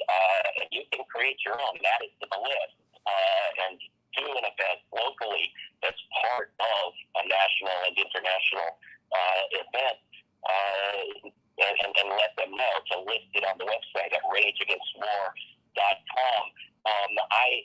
Again, I'm not the organizer. I have heard that there's going to be a live stream. I can't imagine that there won't be numerous unofficial live streams if there's not one that they're promoting, but I'm sure there will be one that they're promoting so that you can watch it. I hope it will be on C-SPAN and other avenues where you can get the video, but that remains to be seen. Well, I won't bank on it, but I tell you what, we're going to tell people about it because the corporate media have not even mentioned this. I've got about a minute left. What do you want us to know? Because the corporate media have not talked about the possibility of peace. Your thoughts? It's absolutely possible. We have to stop the U.S. government from working so hard against peace while blaming the Ukrainian government as the only one who's against ending the war. It's not. We need to put an end to it. It's our money, it's our government, it's our policies, and we can stop it. It is our money. It is our government. This government is ours. We're the ones who are allowing this, everybody. Oh, everybody, how can we reach out to you, David Swanson? How can we reach out to you? Oh, I'm at davidswanson.org, and I work for worldbeyondwar.org and various other places. And you'll see me on the list of speakers there at rageagainstwar.com. I can't wait for you to come back. You know, I just adore you, and I admire you so profoundly. David Swanson, everybody. worldbeyondwar.org, and David Swanson, davidswanson.com. Go onto his website, check him out, and give him the support, because we do want a world beyond war. We want peace, everybody. We're just saying, give peace a chance. John Nichols coming up, talking about coronavirus criminals and pandemic profiteers. The end of the pandemic means that you're on the hook for everything. After you paid to have the vaccine developed, you must now pay for it, while these companies are raising the cost of these vaccines and these medicines by 4,000%. How do you like that? Back with more of the Santita Jackson Show in just a minute.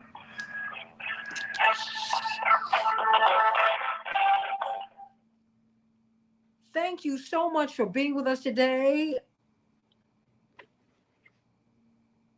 Is David Swanson still there? Okay. Well, I'm glad that he came.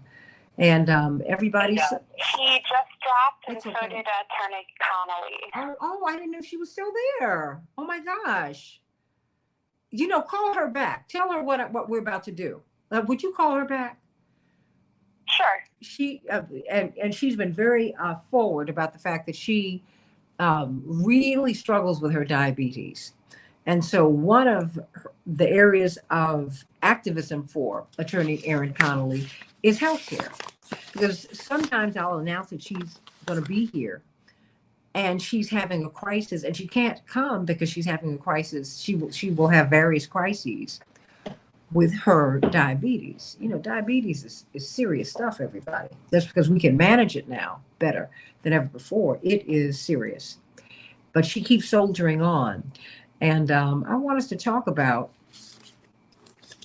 this whole idea, right, of this whole idea of just all, Americans give all this money to all these people, and then we don't. We have Attorney Connolly back on if you want to talk to her. Attorney Connolly. Erin, I've been talking about you. I'm going to have John Nichols on. We're talking about the coronavirus criminals and the pandemic profiteers and what the end of this COVID-19 emergency declaration means. Okay. So I'm going to bring you in as someone who has to deal with health issues, not just as a lawyer, but on the personal side. And just how, because now what this is an economic decision, essentially, because COVID's still here. But COVID is survivable now. That's the piece that they're not telling you about. It is very survivable. But what COVID exposes is your baseline health. It does do that. But you should not, if these companies are jacking up the price of the medicines by 4,000%, how are you going to pay for that? We have John Nichols on. Thank you. I mean, how are you going to pay for that? You can't pay for that. John Nichols, how are you, my sweet? You're back from Iceland. Praise the Lord. Yes.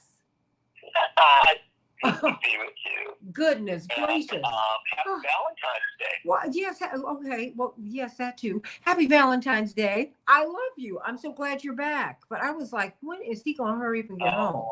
But you know what? I wanted to bring this young lady on. You've been on the air with Erin Connolly before. Brilliant political organizer, lawyer. But she has diabetes and she really sometimes struggles with it.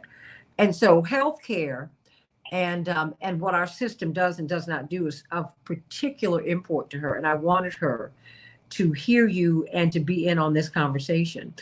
John, did you know that that animals are falling sick and they're dying in Palestine, Ohio? Oh yeah, this train wreck is this is a disaster, and we're gonna see how serious it is. But at the very 30 seconds. But they were talking about it, John. I'm like, wait a minute. This is like this is going to turn into one of the worst environmental disasters of the modern era. This is horrible. Yeah. And these folks still don't get paid sick leave. Oh my gosh. Don't look. I'm so mad. Not angry. Listen to the railroad. I'm mad. But I'm glad that we're going to talk about this today. Erin, you still there? I am. I'm here. Good morning. Here we go. Stand by. Okay, stand by. We're about to have a grand old time.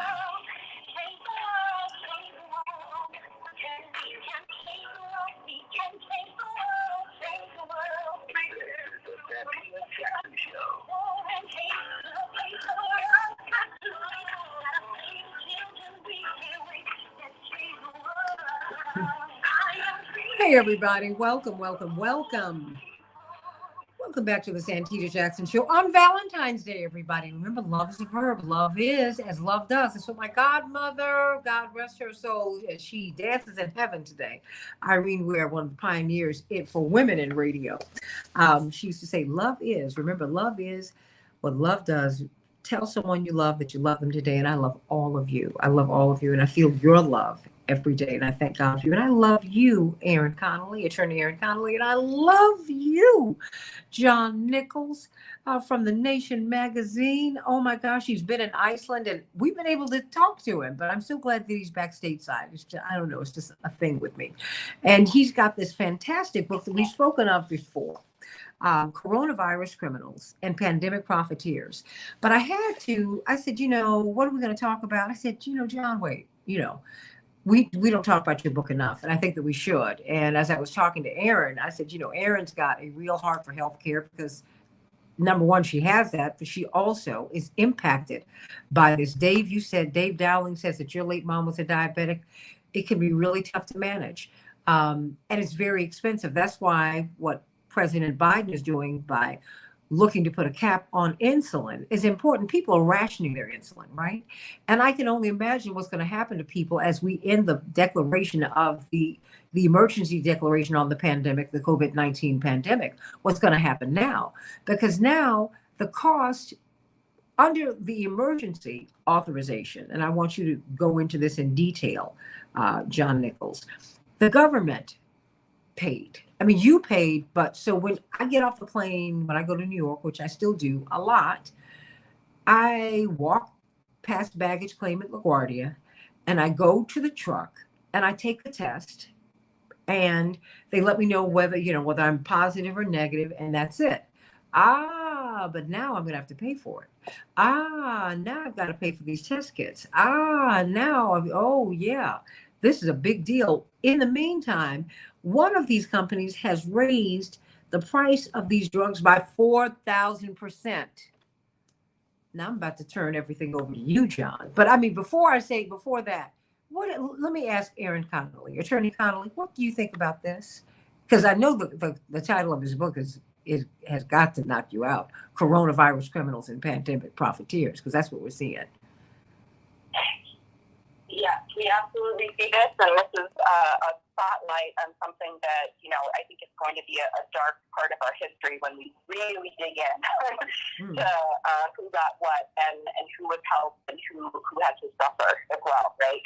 So the practical implications of this for folks with chronic illness and who have now long COVID, who are new to the disability universe, right? And having a disability is like having an extra job in this country.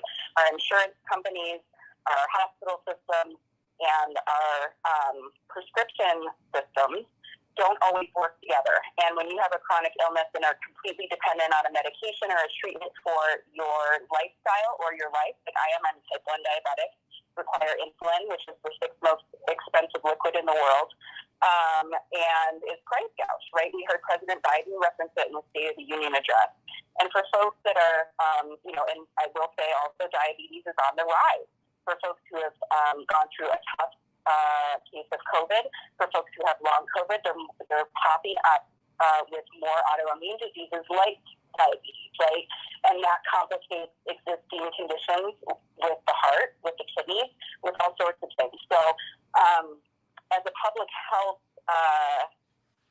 monitoring system, we need to take that seriously. Ending these protections does a lot of practical things to limit access to folks, especially folks new to the disability system, right? So what we've had is automatic enrollment for Medicaid. That now ends. Folks have to navigate a confusing process where they have to resubmit paperwork, financial records. Folks who are new to this system can often get overwhelmed and don't participate fully and even get their full benefits, right? So that's going to be one part of it. The second part of it is the cost associated with staying safe from COVID-19, as you mentioned, for folks who aren't lucky enough to have affordable insurance in this country. Those tests are going to be cost prohibitive, and that puts the rest of those folks and all of us at great risk. But thank you for having me on to reference the unique impact on the disability community and those who require medication and more access and openness to our system. And this will essentially shut it down, or at least close it a little bit. I mean, because thank you, Attorney Connolly. Stay right there because, John Nichols, you got to get his book, Coronavirus Criminals and Pandemic Profiteers, because that's really what it is. The fact that the president has to put a cap on insulin, the fact that people are rationing insulin or they're just going without it because they cannot afford it, that's criminal. And it's because it's profiteering is at the base of it. But that is what I fear is going to happen with COVID, because as she mentioned, long COVID is something that is plaguing a lot of people. People are not able to get back to work, John. And these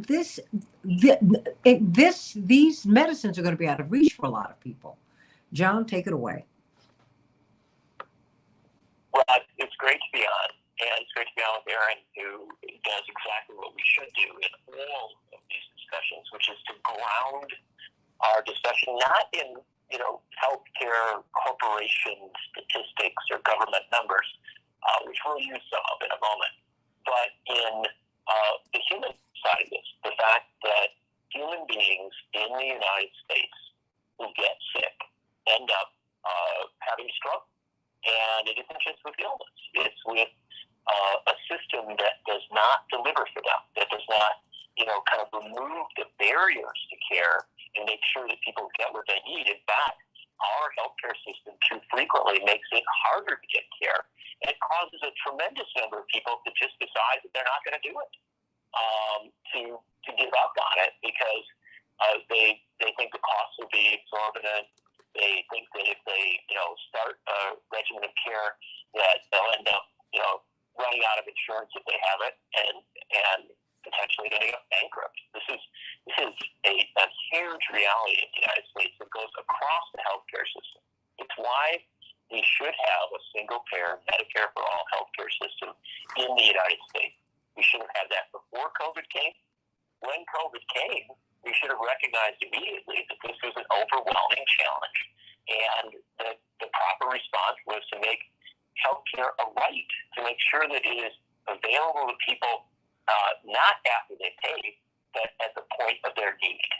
And to some extent, intriguingly enough, in the early stages of the coronavirus pandemic, we did start to respond in that way. We started to recognize that you couldn't provide the level of care that now, 103 million people in the U.S. or 103 million cases of coronavirus. We couldn't, stem the death toll. We couldn't stem the long COVID toll. We couldn't deal with all of the challenges unless we made healthcare readily available, right? If we got it to people when they needed it, and we didn't worry about, a lot of the economic barriers. Yes, there's a cost to that, but that's a cost that other countries around the world bear with an understanding that it's better systemically to get the care to people when they need it.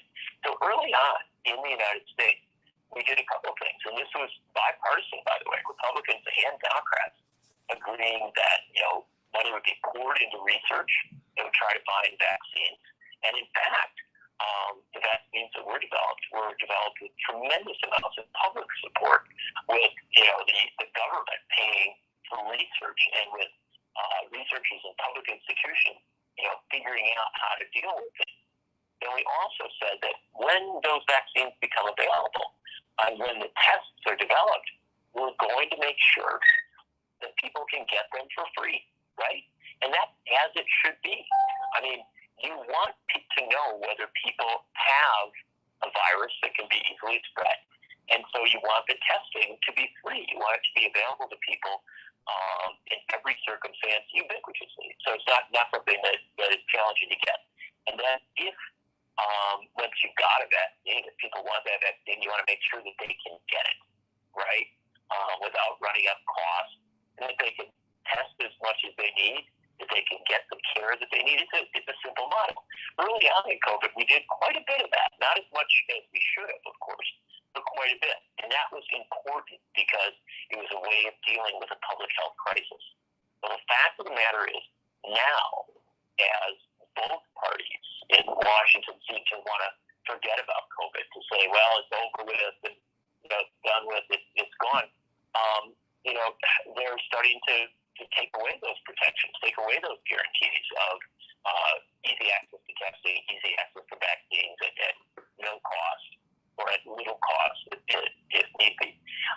The problem is we still have a lot of people getting sick on a daily basis. Mhm. In many days, we have thousands of people that get sick, tens of thousands or more, and we have thousands that die. And so this disease hasn't gone away. It is true our society is adjusting to it and getting better at dealing with it, but now it's becoming like a lot of challenges.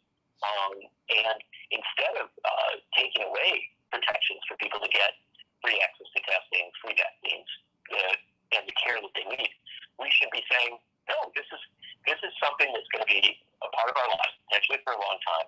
Let's make sure that people get care as a right.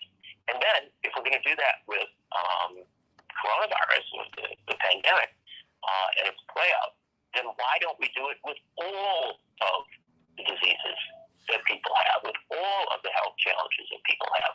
Why don't we move to a single payer system that takes the profit out of this process and puts those profits back into extending care? The pharmaceutical companies have made massive profit Oh, in my the gosh. tens of billions of dollars. At one point, about a year and a half into the pandemic, the pharmaceutical companies were making $1,000 a minute. I'm sorry, $1,000.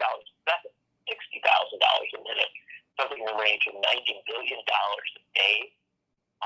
And it was piling up. These are huge revenues, huge profits, and they're continuing to make massive profits. Now they want to make more, and that's simply not the way it should operate. The way it should operate in this country is we should negotiate with the pharmaceutical companies at fair and reasonable prices, the same as in Canada and in other countries around the world. And then the government should make sure that people have access to vaccines, to medicines, to insulin. I understand the $35 cap. I think it's good. But the fact of the matter is there shouldn't be. I mean, even the $35 is It's too much. not the way it should operate. Because see, let me just say, when I see that these, and I'm so glad that you and Aaron framed it this way. These are protections that were put in place with respect to COVID. And so it enabled you to get the test kits, the treatments, and the vaccines. Your tax dollars had already paid for them. So when you went to get them, you didn't have to pay. That's about to be over. And that's what rankles me. And you're right, $35, that's a cap. That's great. But that's too much. Insulin doesn't cost that much to make, John. These vaccines, they don't cost that much to make. And then they're blocking us from other treatments too. It's too much. It is criminal. These are coronavirus criminals, and they are pandemic profiteers, and they need to be called out. Even your senator, Ron Johnson, he's got some issues, and I really wish Mandela Barnes had won. That having been said, I appreciated the hearings. I don't have to like the rest of his politics, but let's ask some basic questions about this thing, because it's costing us too much money. People are going to go to work, John, and they'll know they'll know that they're sick, but they will know, I can't afford, I barely got to work today. I can't afford treatment. That's what's going to happen. And you know what else is going to happen? They're going to spread it. Not because they want to. They're trying to survive too, John. This is horrible. And the fact that we don't have a universal single payer system with an airborne disease and a pandemic, you mean to tell me they couldn't figure that out? John, come on. This is awful.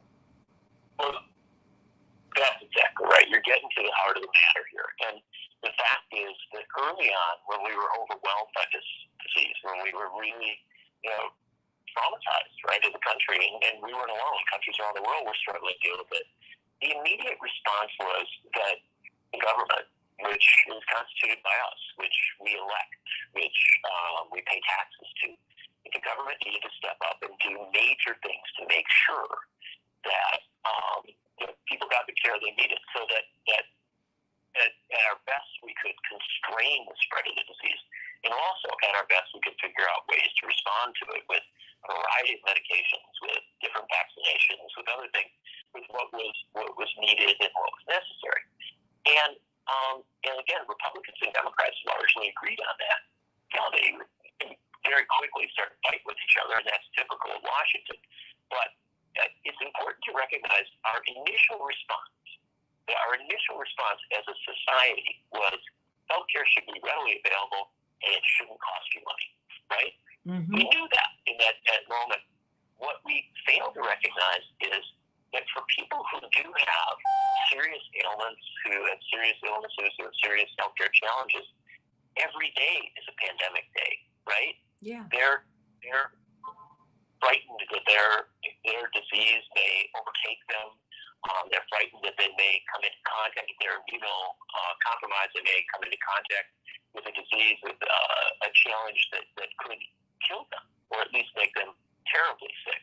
And so the fact is, if we recognize how many people in our country have long-term ailments, have chronic diseases, have faced real healthcare challenges, it adds up to an astronomical number. And unfortunately, it also adds up to astronomical profiteering by pharmaceutical companies, by the healthcare industry. And we've just got to recognize that doesn't make sense. That doesn't make sense as a society. And so we ought to do what Franklin Roosevelt talked about doing back in the 1940s, and that is guaranteeing healthcare as a right.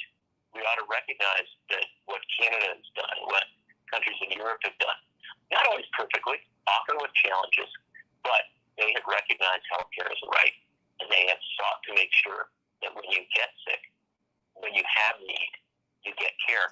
And also, importantly, when you face a societal spread of disease, right, something that's widespread, that there is a public health response, right? And that public health response is not just about treating disease, it's also about preventing disease. Mm. And it goes beyond, particular ailments to a broader sense that as a society, we can, with disease prevention, again, made available to people at the point of need, not at the point of payment.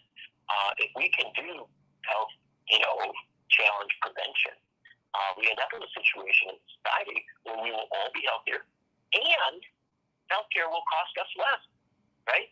We will have less healthcare costs if we put money up front into making sure that people don't get sick, and if they get a little bit sick, we treat them early on rather than waiting until the illness is so overwhelming that, yes, we may be able to treat it, but it will cost a fortune to do so.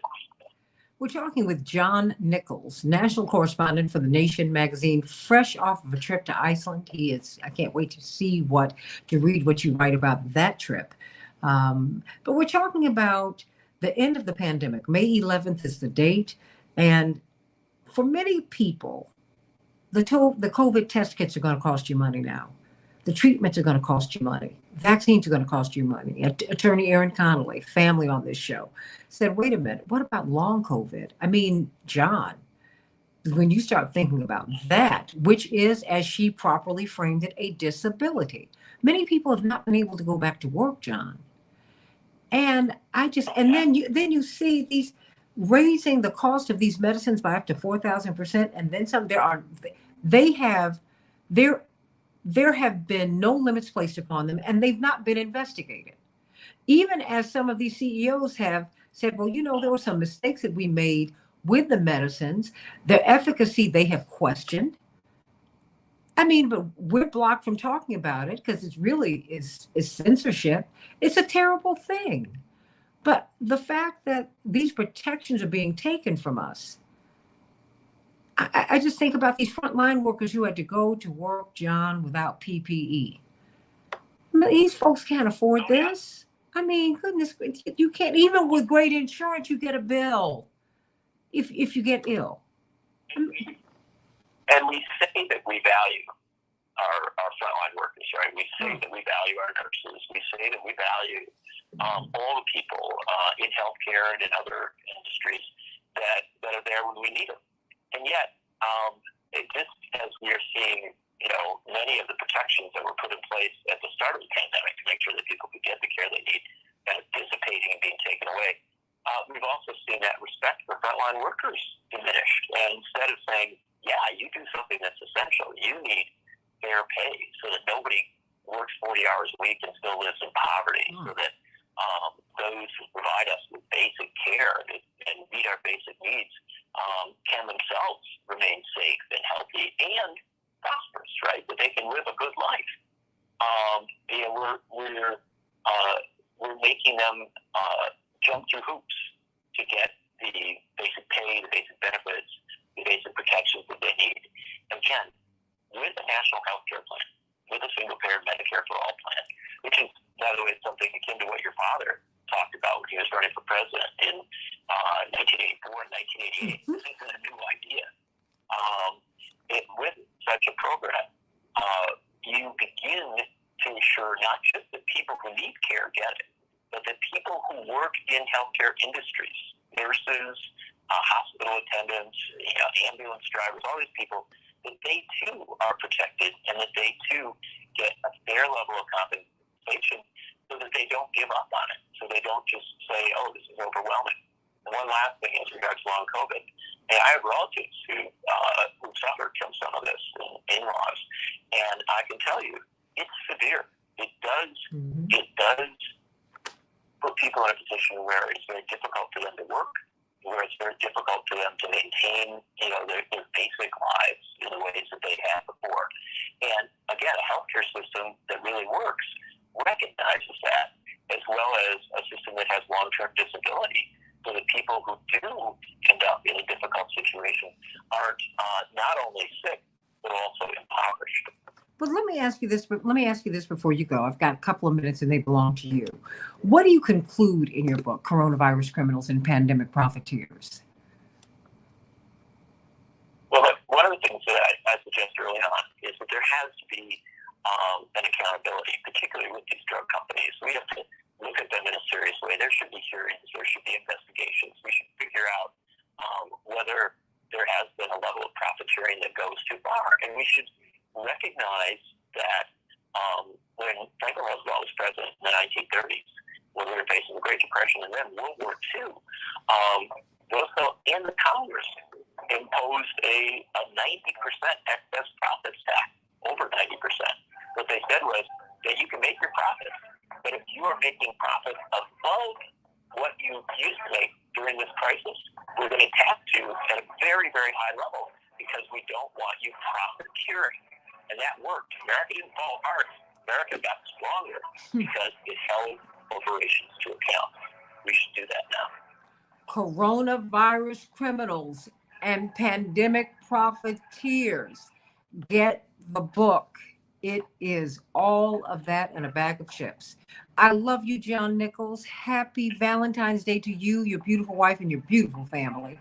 Attorney Erin Connolly, my dear sister, I love you, girl. Happy Valentine's Day. I love all of my Morning Stars and everybody within the sound of my voice and beyond. Happy Valentine's Day. And remember, love is a noun and love is a verb. It is a word of action. When you love someone, tell them that you love them. Tell them that you love them. Love is what love does. Love is what love does. Tell someone that you love. You might not even like them, but tell them that you love them today. That's really important. You should do it every day, but you should do it especially today. Spread the love, everybody. Let's have peace. Let's end war. Let's create a floor beneath which no human being can fall. Let's swing open wide the gates of opportunity so that we can all become who God sent us here to be. That, to me, is the real Valentine's Day treat. I love you, everybody. God bless you. Happy Valentine's Day to my board operator. Love my board operator. Love all of you. Love my family, WCPT and AM 950 Radio. God bless you. Happy Valentine's Day, everybody.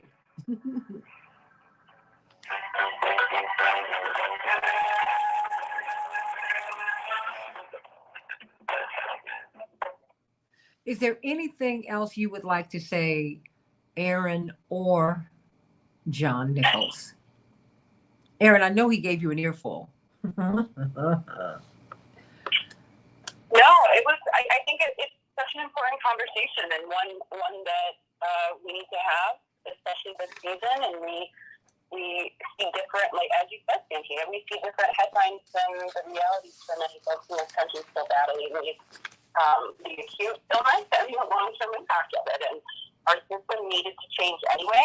This is going to make those blind spots much harder to process and make it that much more urgent for us. So hopefully we can have some new folks driving a different type of agenda where we're really looking at that human impact. John, is there anything else you would like to say? I mean, it's what I had to pick up your book again and go, wow, look at this. I mean, these people, they are profiteers and they are criminals. They really are. You know, denying people are going to be de facto denied coverage or treatment because they can't afford it. People cannot even afford to go to the emergency room, John. You know, I mean, have you taken a look at your grocery bill before you even buy any fish or meat? I mean, what? Oh. I'm just honored to be on with Aaron, and I'm so glad that you put things together the way that you did with someone who has a real need for healthcare, understands what has to be done, and puts it in perspective.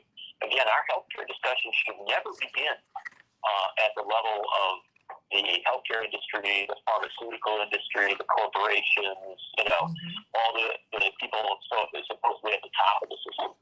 It should begin with the people who need care. And once you begin there, if that's your basic premise, then we recognize immediately what anyone would tell us, that healthcare should be a right. And that if healthcare is a right, it's not something that you should have to jump through hoops for. It is certainly not something that you should have to pay a fortune economically for. That's just not the way it should work. You should have healthcare when you need it, in the ways that you need it. And the bottom line is that profiteering is always going to be a threat. Right? It's a threat in any industry, right? We see it all the time, but we should be on top of it. President Biden talked about some of this in his State of the Union address. But in the area of healthcare, it's uniquely immoral because when people need healthcare and profiteering gets in the way of them getting that care because it raises costs for medical treatments, for vaccines, for tests to such a level that people, either can't afford it or if they can't afford it, they ration it. If you get to that point, right, as a society, we don't have healthcare as a right. We have healthcare as a privilege. And all I'm saying is it should be a right. Amen. Amen to that. And, but then you would have to, these health insurance companies would take a hit. They might not even exist. And a real case can be made for them for that. Because I should not have to. I mean, you have people who die because they don't have access not just to healthcare, let alone the best healthcare. They don't have access to it. And that is stunning. I mean, and I can't get that off my mind because, my father, Jesse Jackson, wasn't always Jesse Jackson. Okay. My father was born in a house on Haney Street in South Carolina. Okay. Part of the product of the time, but my grandparents couldn't afford to go to the hospital. I mean, and then my father was a student, a full scholarship student at the University of Chicago, but he was married with children. And my brother Jonathan got sick, the congressman now. And I've talked about this story I've shared the story so many times. And he had a viral pneumonia that was eating his lung, Aaron and John.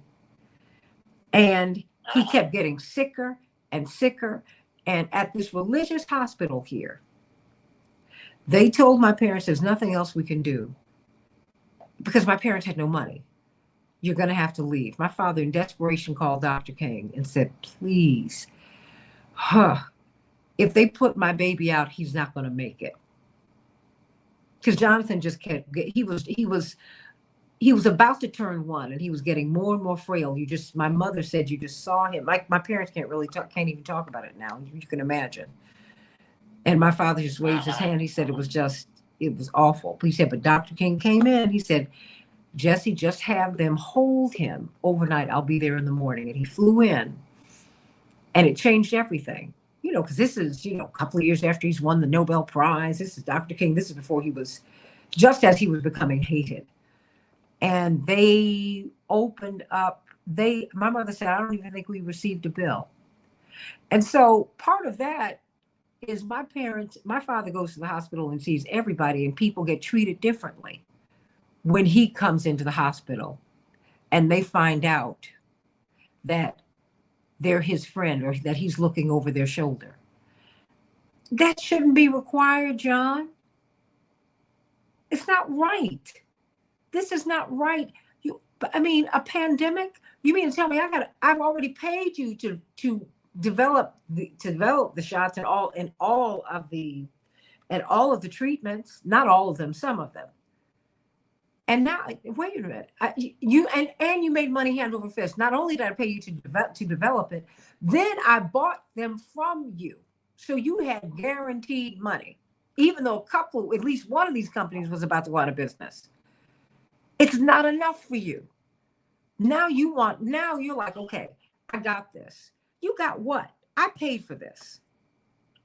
We paid for this, John, and we paid for this. And now I got to pay them? Oh, no. John, this is crazy. When does this end? Well, look, we summed it up. We know what needs to be done. And it is something that you tell a powerful story. Most families can tell a powerful story of someone in their family who got sick and didn't get the care they needed, or only got a part of the care they needed, or ended up requiring some sort of long-term medication that cost them a fortune.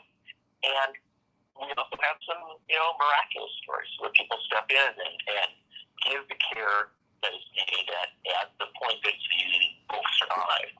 But the fact is, what we should have is a guarantee, right? We should have a certainty that if you get sick, and whether it's physical illness, whether it's a mental health challenge, which we have so much of, we're dealing with so much in this current moment, whatever it is, that the care is there. It's not hard to do.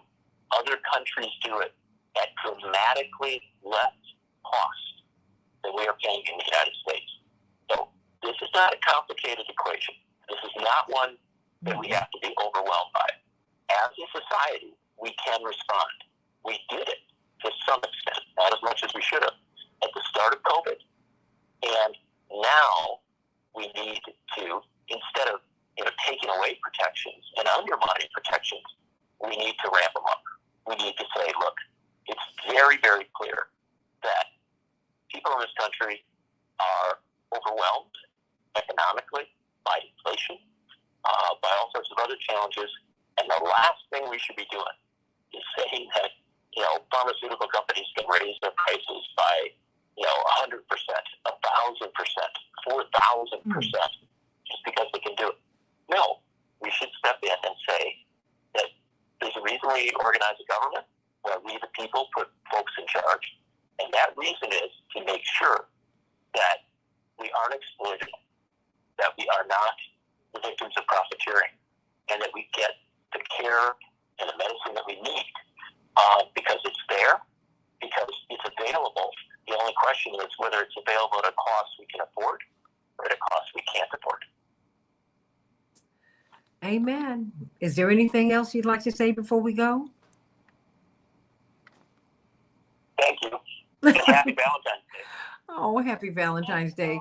Is there anything you'd like to say, Erin? Just thank you both for this important conversation, and it's something we need to keep elevating, and thank you both for your expertise and empathy within it, and happy Valentine's Day to all. Well, I'm not the expert. I'm just a facilitator on this show. He's the expert. I mean, thank you. And thank you for your testimony. Thank you for being willing to share, Erin.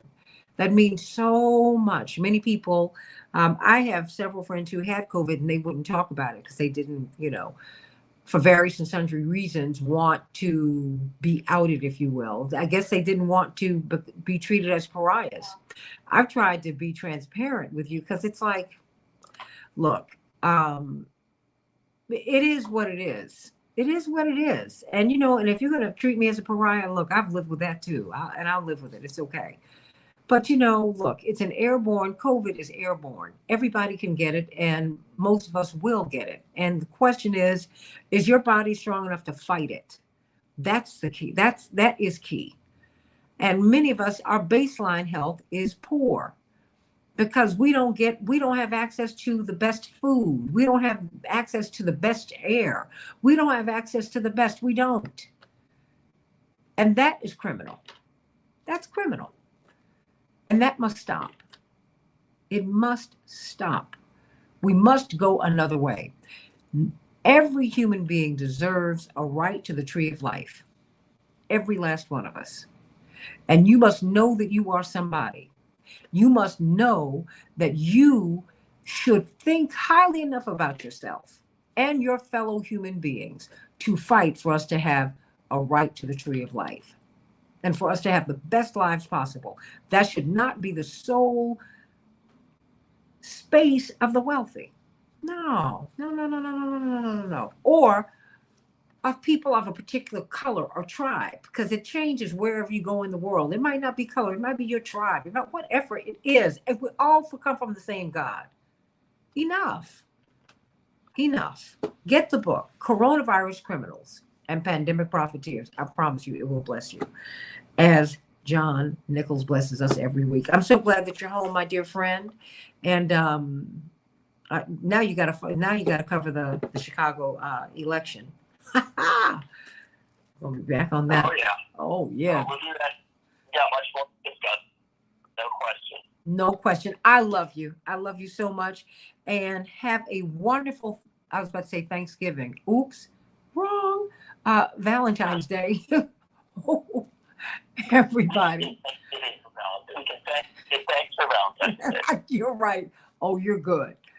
You're real good. Okay. I love you. And I love you, everybody. Have a wonderful, wonderful day. And tell somebody that you love them. And know that if no one's telling you that, know that God loves you more than you can possibly know. You are loved. You are loved. You are loved. And you don't have to know someone to tell them that you love them.